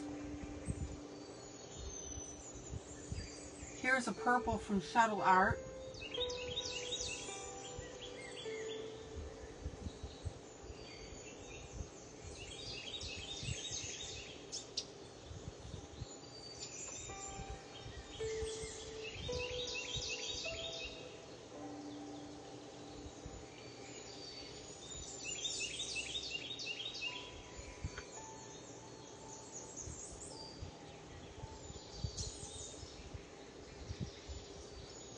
Now, your metallics zoom in,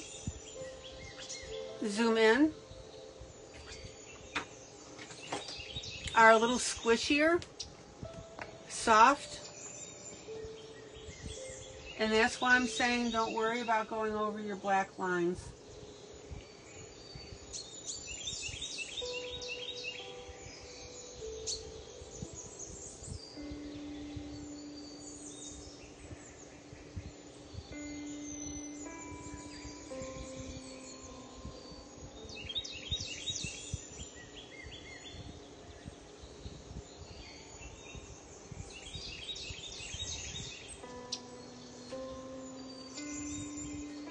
And the fun with doing this in metallics is because it so plays on the picture. And by that I mean when you think of feathers, you think of what? Fluffiness, right? Soft, pliable.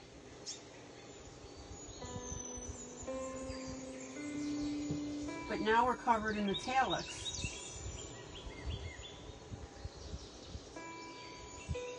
And that's going to imply a little more harshness.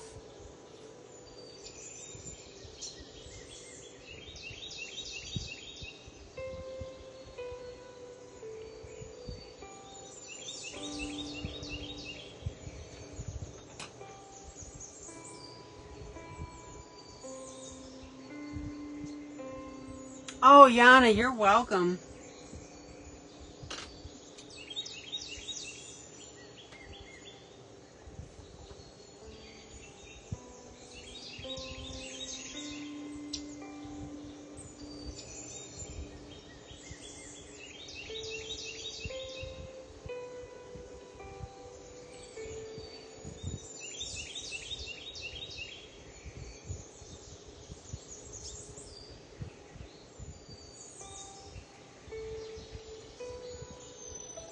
Maddie, what do you think?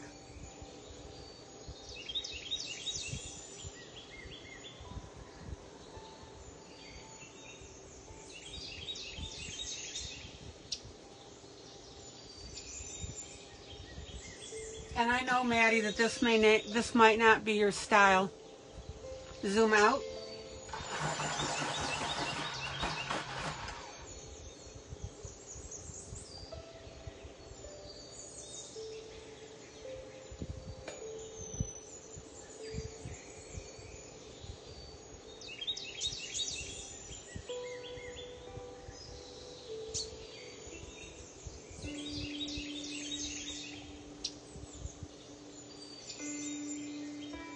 Oh, you like the feathers. Okay.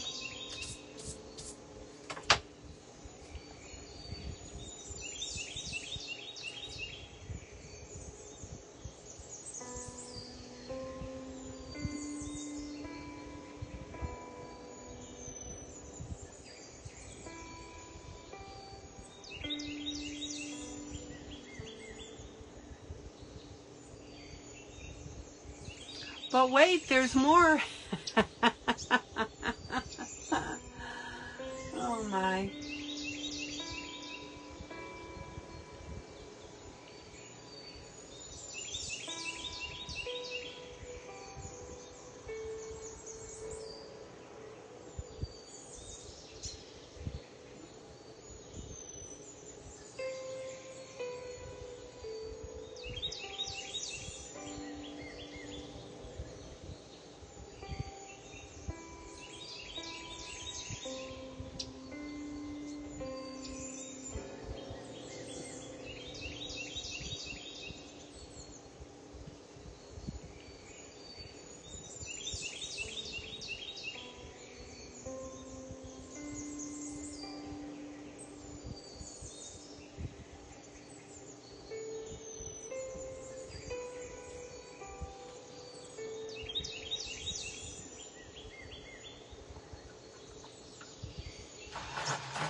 Melba, you still hanging around?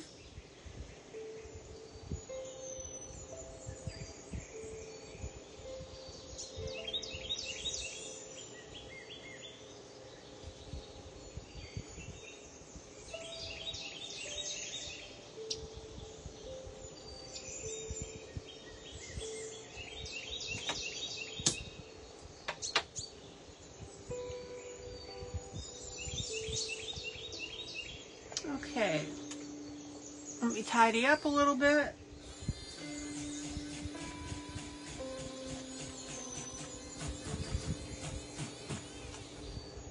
La-da-dum.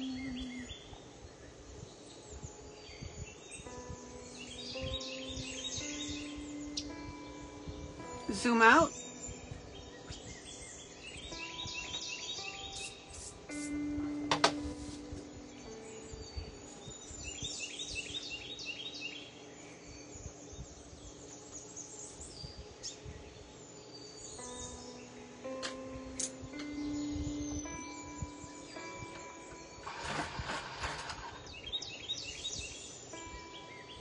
Okay, I'm going to pop down here, and I want to do an all purple feather, but I don't want to do it next to this feather here because I don't want it to look too contrived.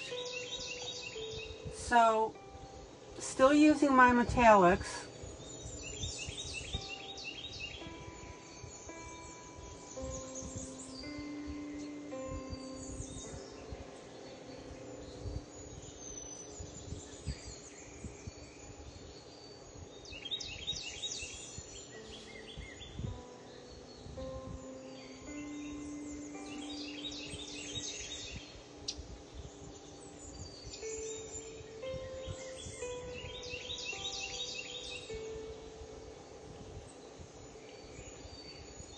Oh, I'm going to sneeze in a minute. Okay, I think that's right. Zoom in. Zoom in.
Zoom out.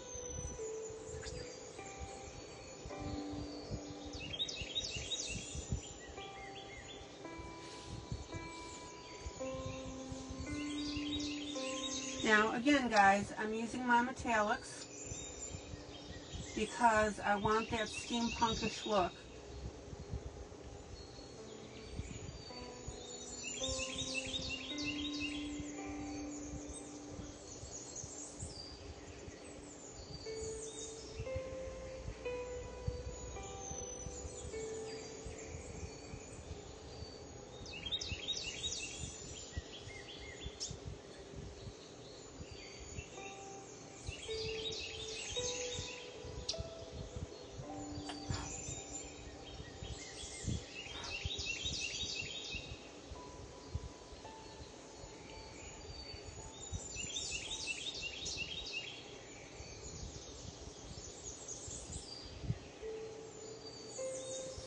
Zoom out. Isn't that cool, guys?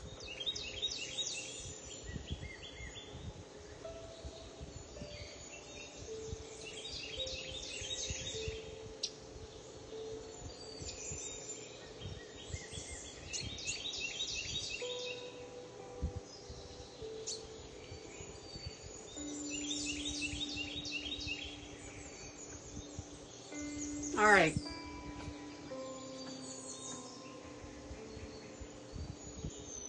Oh, Miss Mary, good night. We got about 40 minutes to go.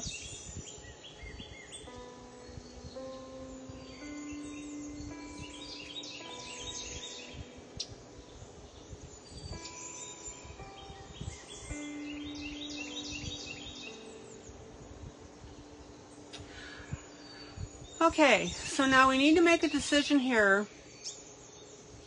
And again, I hope you can see the metallics. Look at that. Isn't that cool?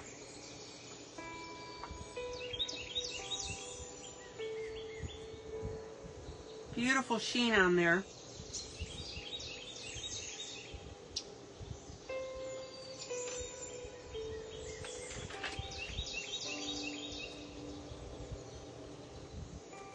So now we need to make a decision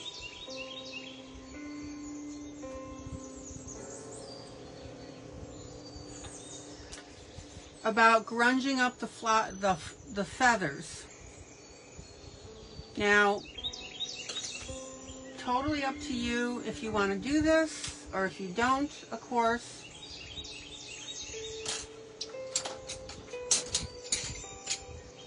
My job is to show you how to do it if you do decide to do it.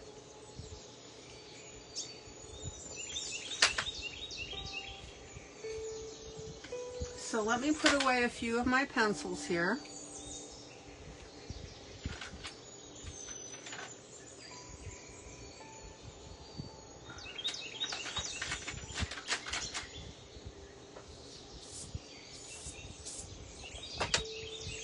Zoom in.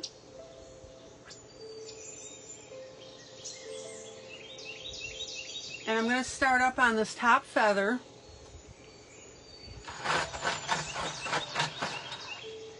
Zoom in.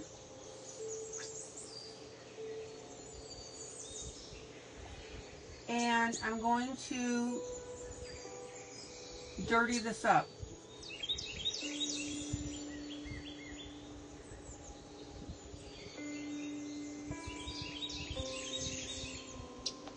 Now, when you do this,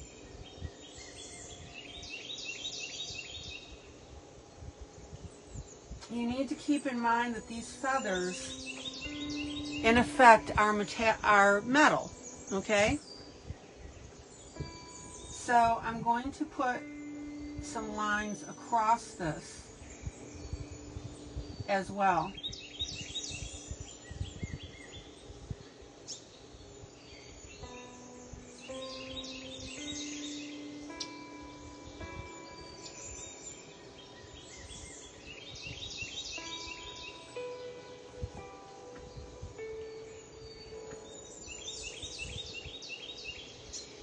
And I'm using a metallic gray.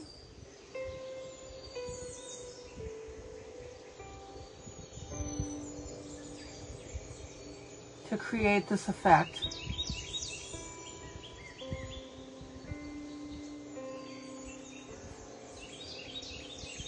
And it's totally up to you how, first of all, if you want to do this, but also how dark you want to go. Now, notice at the base,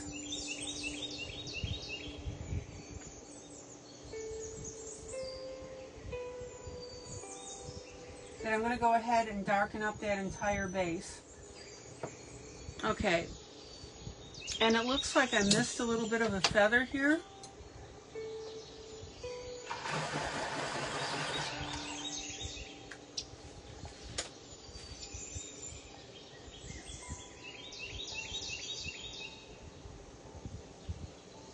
So I need to go ahead and add that in there.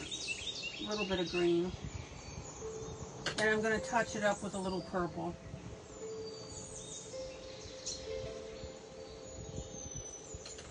Zoom out. Zoom out. Now let me tilt this up a little bit so you can see this without the light. And you can see now how I'm grunging up that feather, okay? And Maddie's probably going, no, no, no.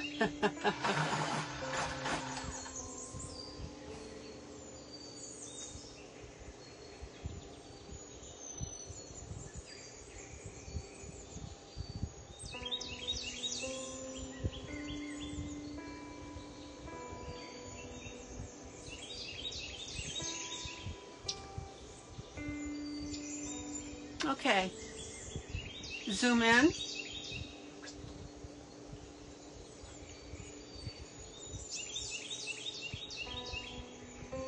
Let me pull this light off of this just so we don't have too shiny. So you can play now with your feathers. And remember how I told you not to do the same patterns in each thing that you're doing?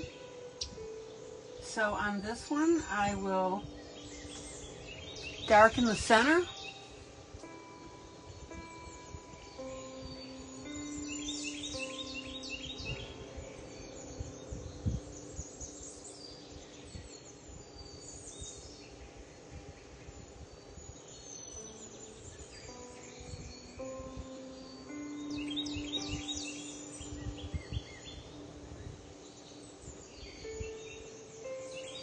And then I'm going to pull my gray out just a little bit on a couple of the individual feathers.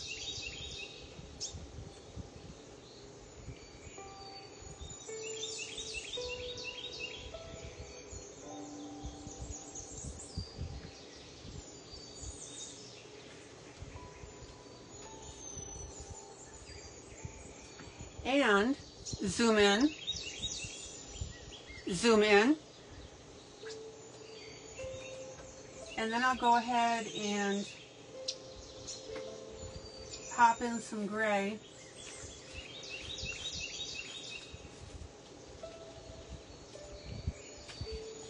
On some of the tips.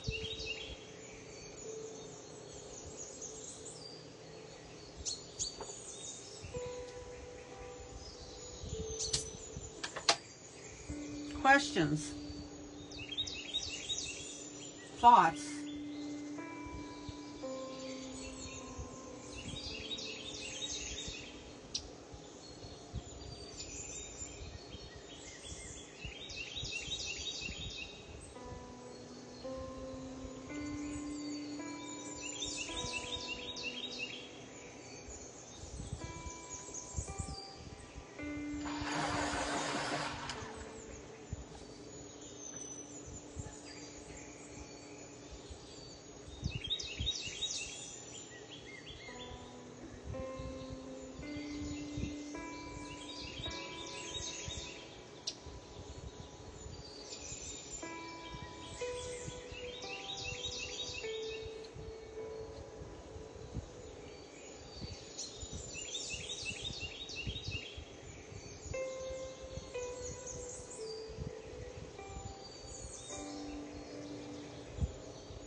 Zoom out. Are Arteza the best hardcore pencils?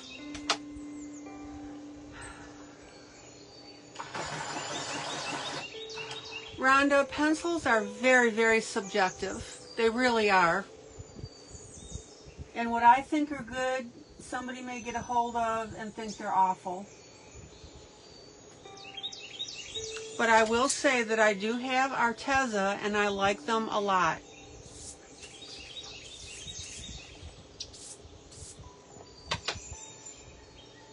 Okay. Does that answer your question, sweetie?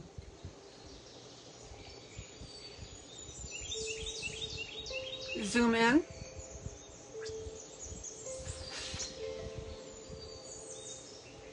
Okay. Now, this feather, I'm not going to do a lot with. I'm just going to go ahead and darken some of these areas, especially where the artist Drew in dark.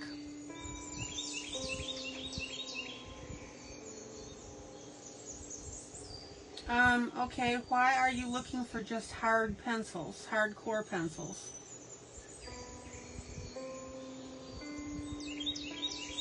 And did you do a search on Google and put in hardcore pencils?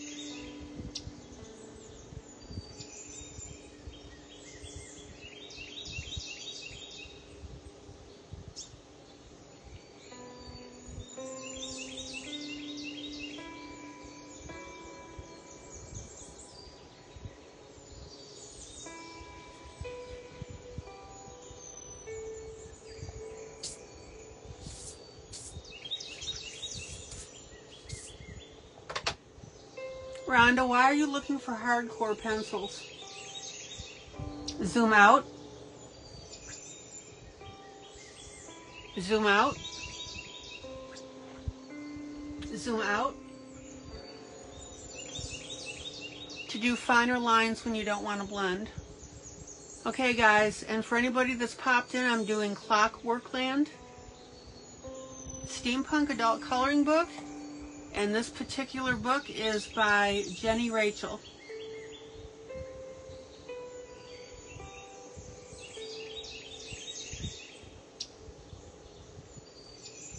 Two copies of every artwork, one-sided.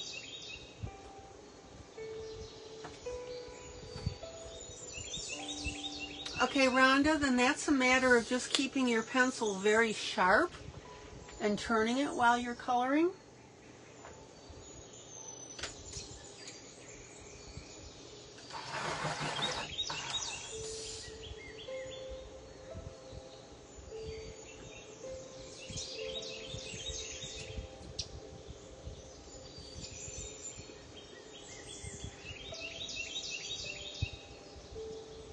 And you also can use, there are pens that are made for that, fine liners, for very sharp areas like that.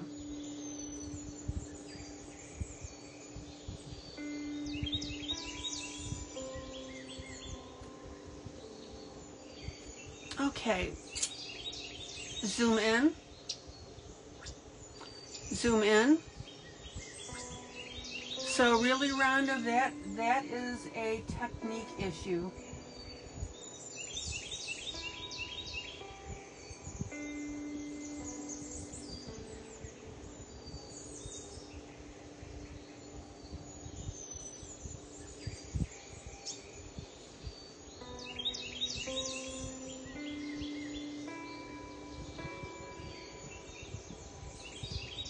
Okay, I'm going to do a very light blue.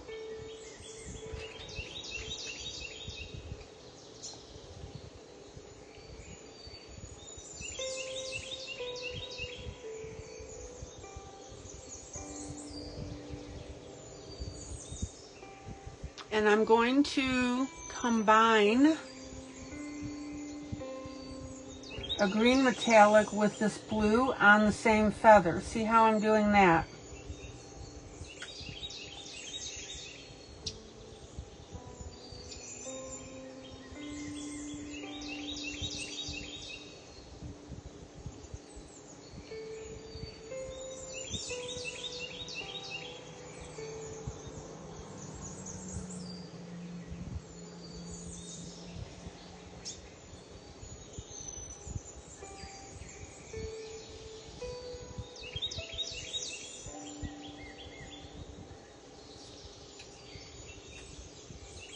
And notice how in this particular instance I'm going ahead and doing a little alternating with the feather color.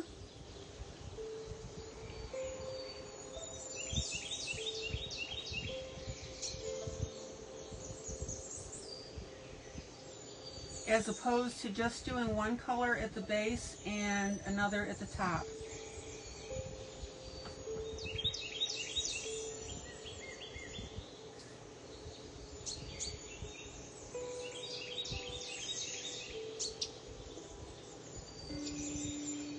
The green happens to be, it's called the Fine Touch, and these are metallic pencils. They're sold that way.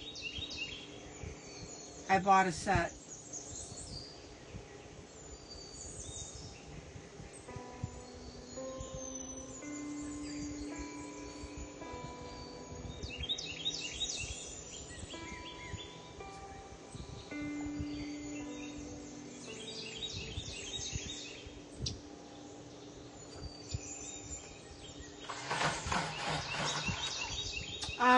Rhonda, you have the black ones, what?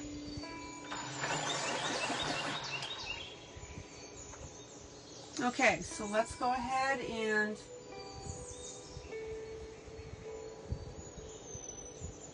take this green around the tip.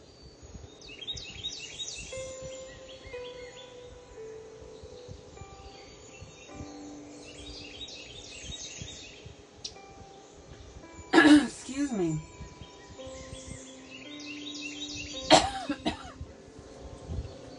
Fine pens, okay. Excuse me while I get a little water. Rhonda, am I close enough for you?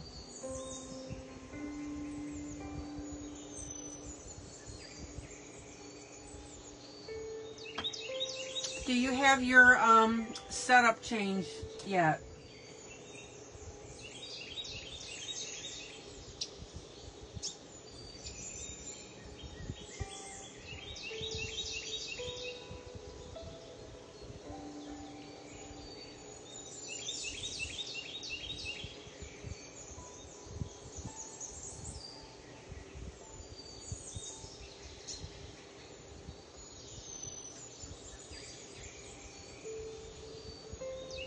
Oh, you do have your setup change.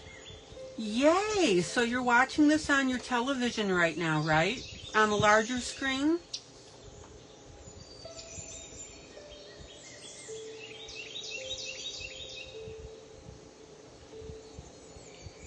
Or am I reading an answer from before?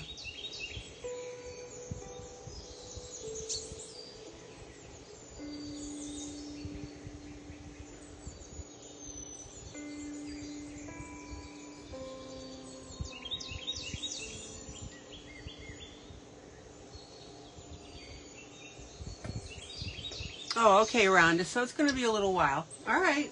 Just asking.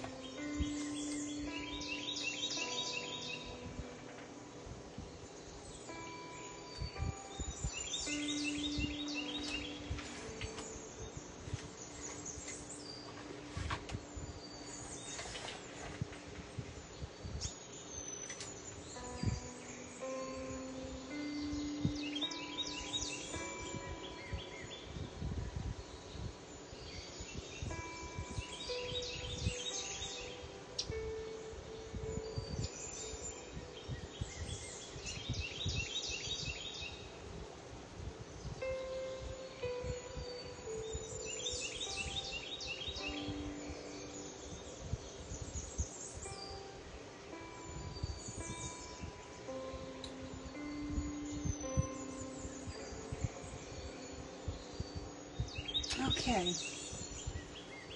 Metallic pencils, steampunk, metallic gears.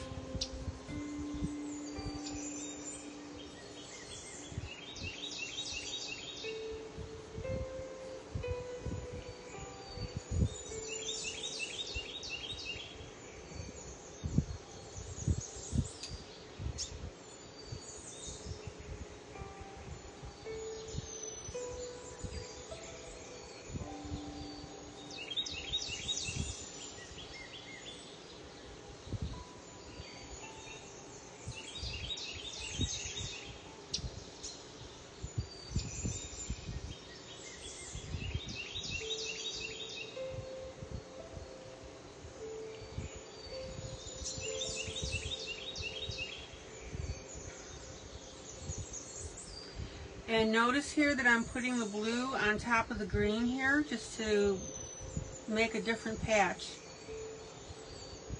of color.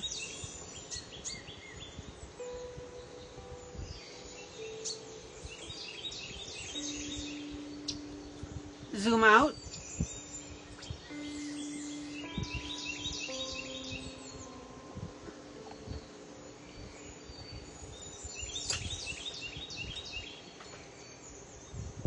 And again and again. I'm going to round it up a little bit with my black. Zoom in.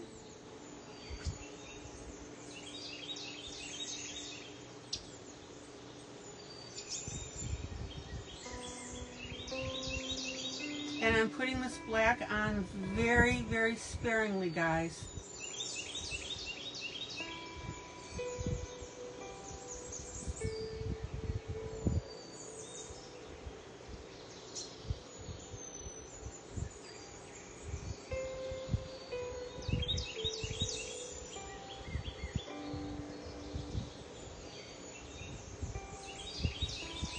And in fact, my hand is not even resting on the table. That's how light I want that touch. And I'm going to go ahead and add a little black tip.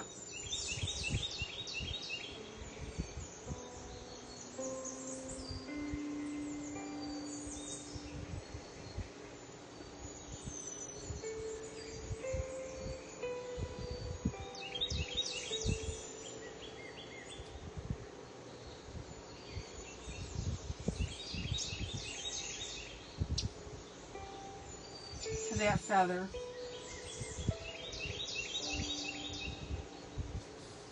Zoom out. Zoom out. Isn't that cool, guys? So metallic feathers, metallic gears, right? We're getting some really nice colors going here. Okay, any questions?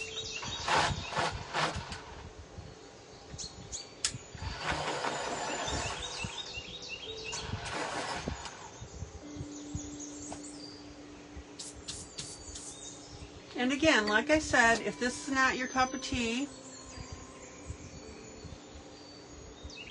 I'm just showing you a technique, and whatever method you end up using after that is totally up to you.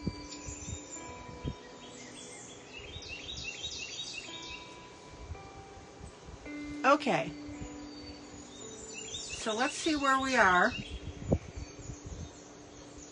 We've got this feather, these two down here.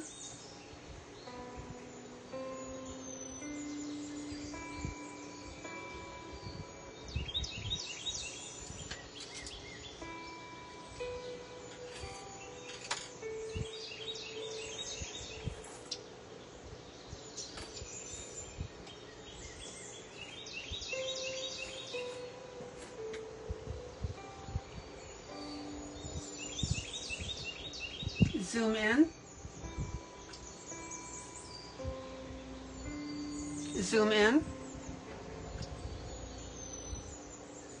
All right.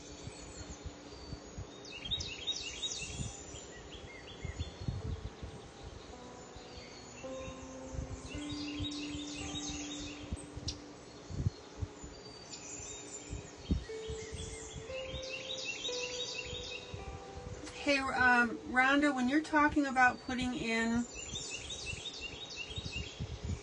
just single lines, what are you looking to put the single lines on? Can you tell me, give me a for instance?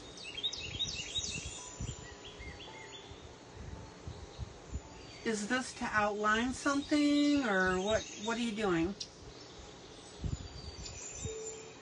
Okay, so this blue here,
Hair or having more defined styles on some pieces? Just experimenting with different looks. Okay. Yeah, hair you can do with soft pencil. You just need to keep your point sharpened.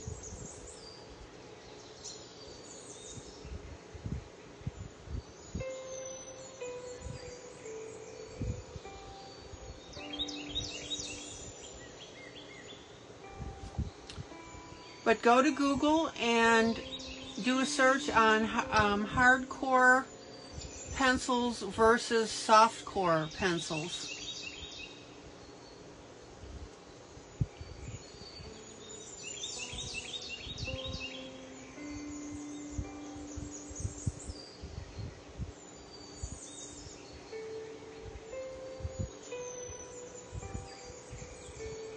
But I use softcore pencils for hair all the time.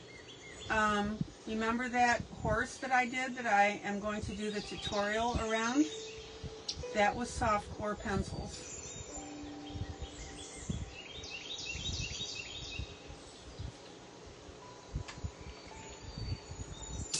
Okay.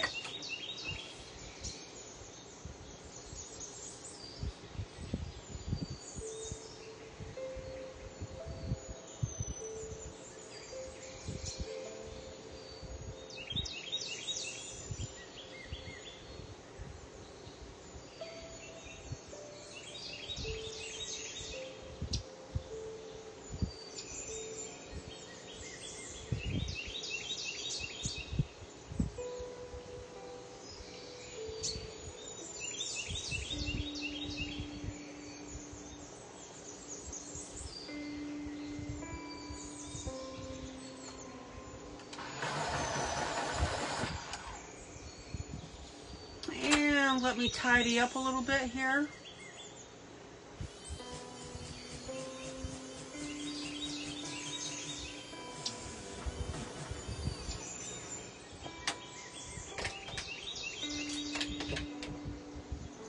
I like to keep my areas clean, my coloring areas clean and defined.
Okay.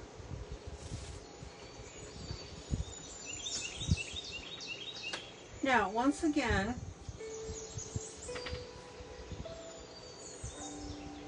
little bit of gray.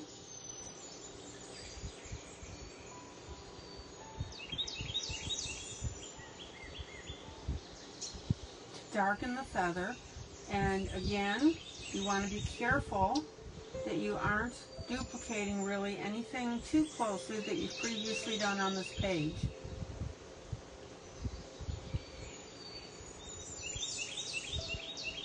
So by that I mean don't get into a rut in your coloring style. Change it up.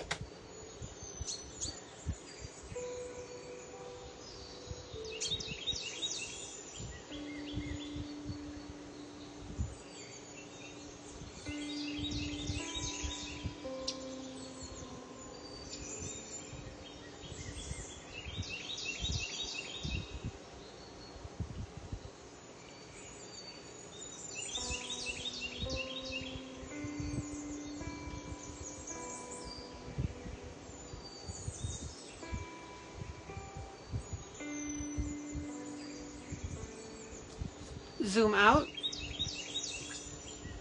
zoom out. Questions?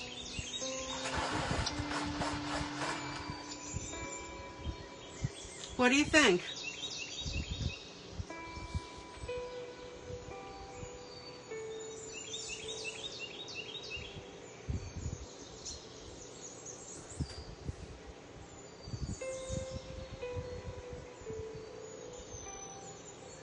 All right. We're getting there. It will come together. I've talked about this a lot.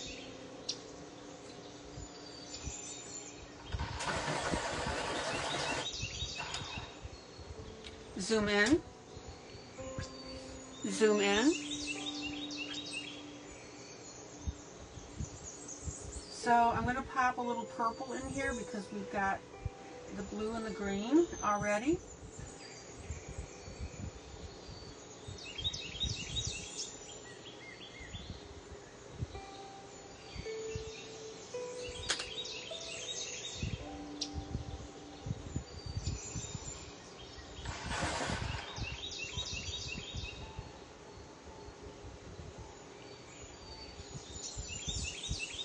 A little bit of darkening on the tips and the very outside.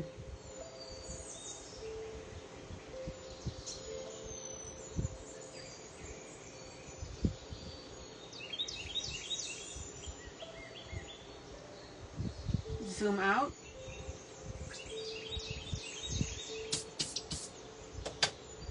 Zoom out.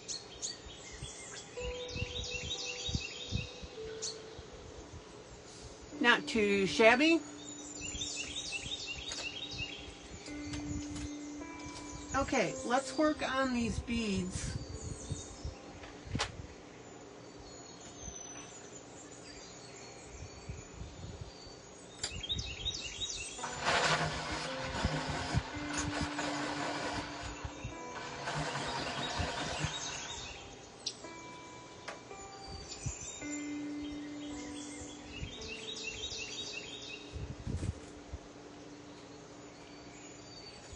Zoom in.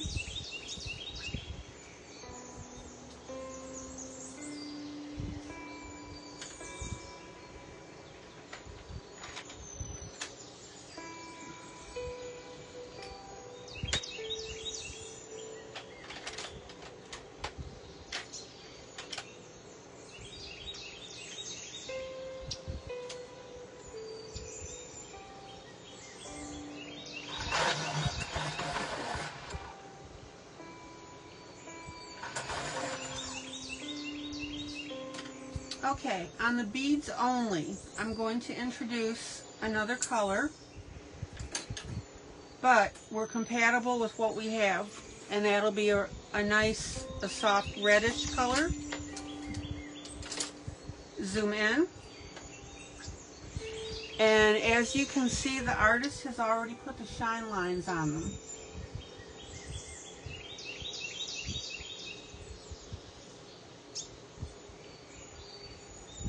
I would have preferred that they hadn't, but they did, so that's what we work with.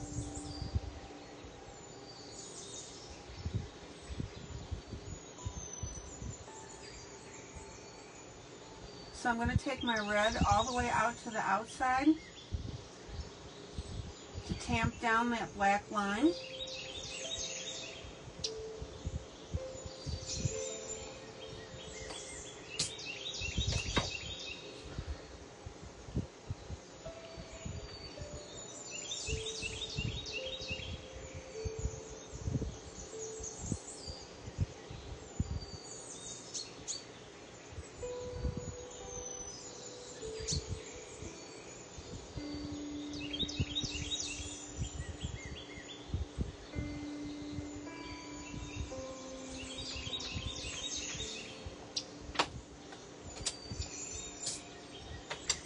And I'm going to take a little bit of my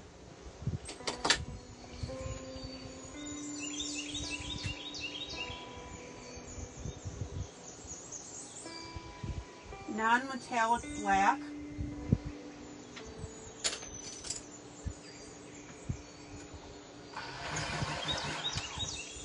and go on the left outside of it, just to give a little bit of a shadow and darken that.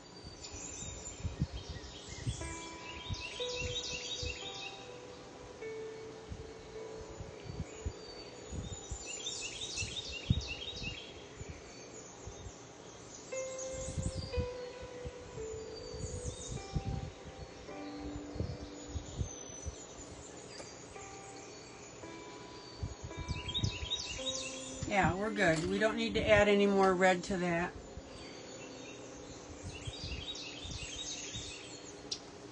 And then I'm going to take my Arteza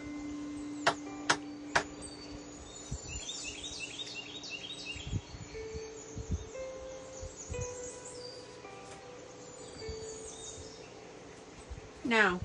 The artist has put the little doohickeys for this on the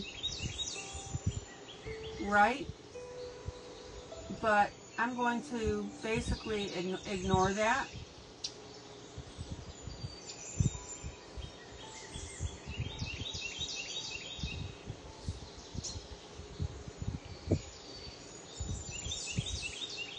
And put it on the left. All right. So, other beads on this other side.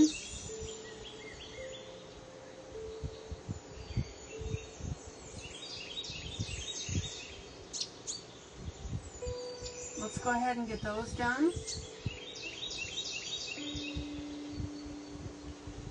Now the artist has put the shine dots on the left side. I mean, that's not even consistent. I don't know why she changed it, but that's okay.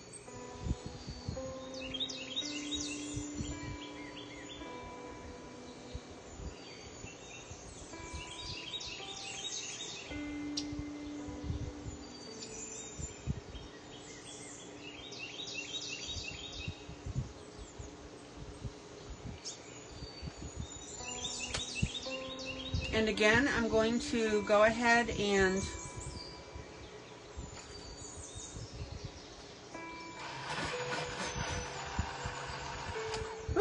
give it some shade.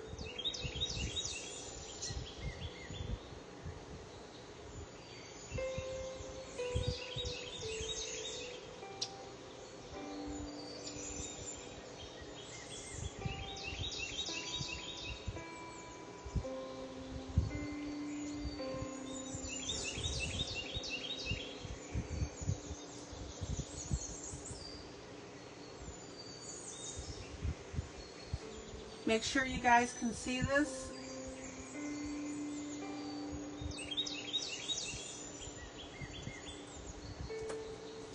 Now, you guys notice that I brush a lot after I color something. I like to brush it and get off anything that may be loose on it.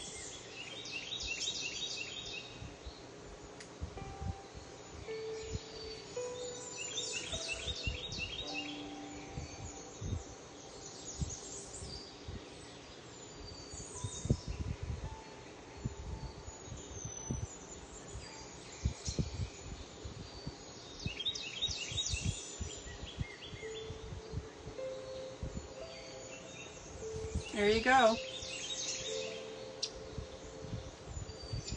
Zoom out. Zoom out. And that's what we have so far. Questions, comments?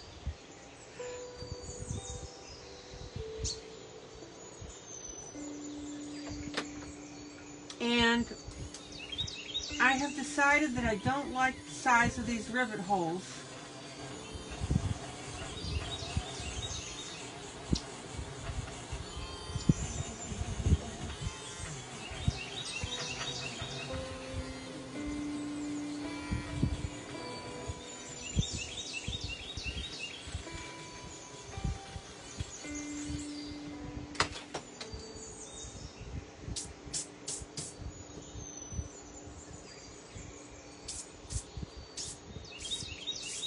Maddie, how do you feel tonight? Were you tired? Did you color tonight?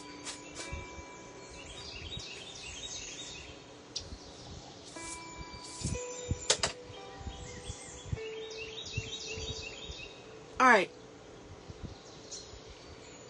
So I've taken my light off this so you can see. And this whole thing has kind of a darker shade on it.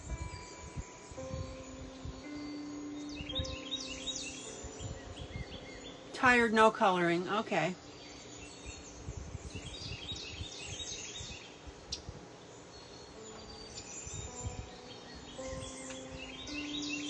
And as you can see, I'm going with the more metallic mode.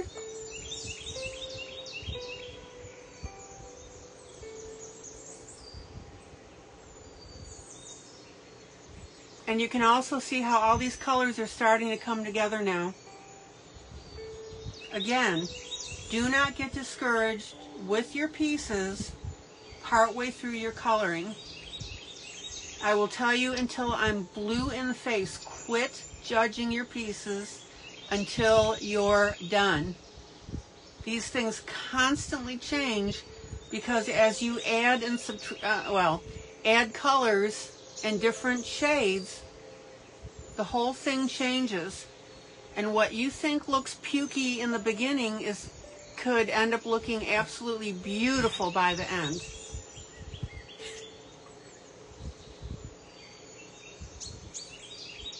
Okay, does that make sense? Yes or no?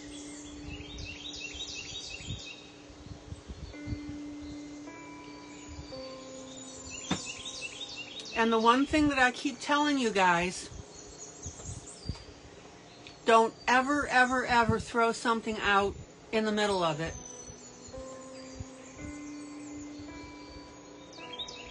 You're making a big mistake. Jeff Haney, who is a coloring book artist, said he did that once, and to this day he regrets it.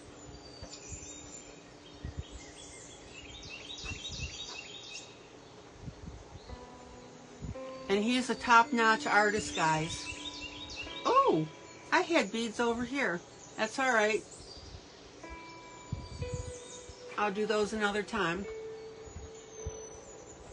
Okay, I hope somebody learned something tonight. I hope you had fun. Love you guys. I'm going to call it an evening, guys. Joyous, joyous, joyous coloring. You know I can't let you go without saying that, right?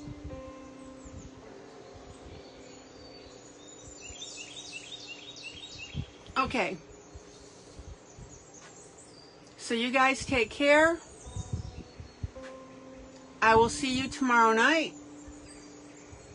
Same time, same place.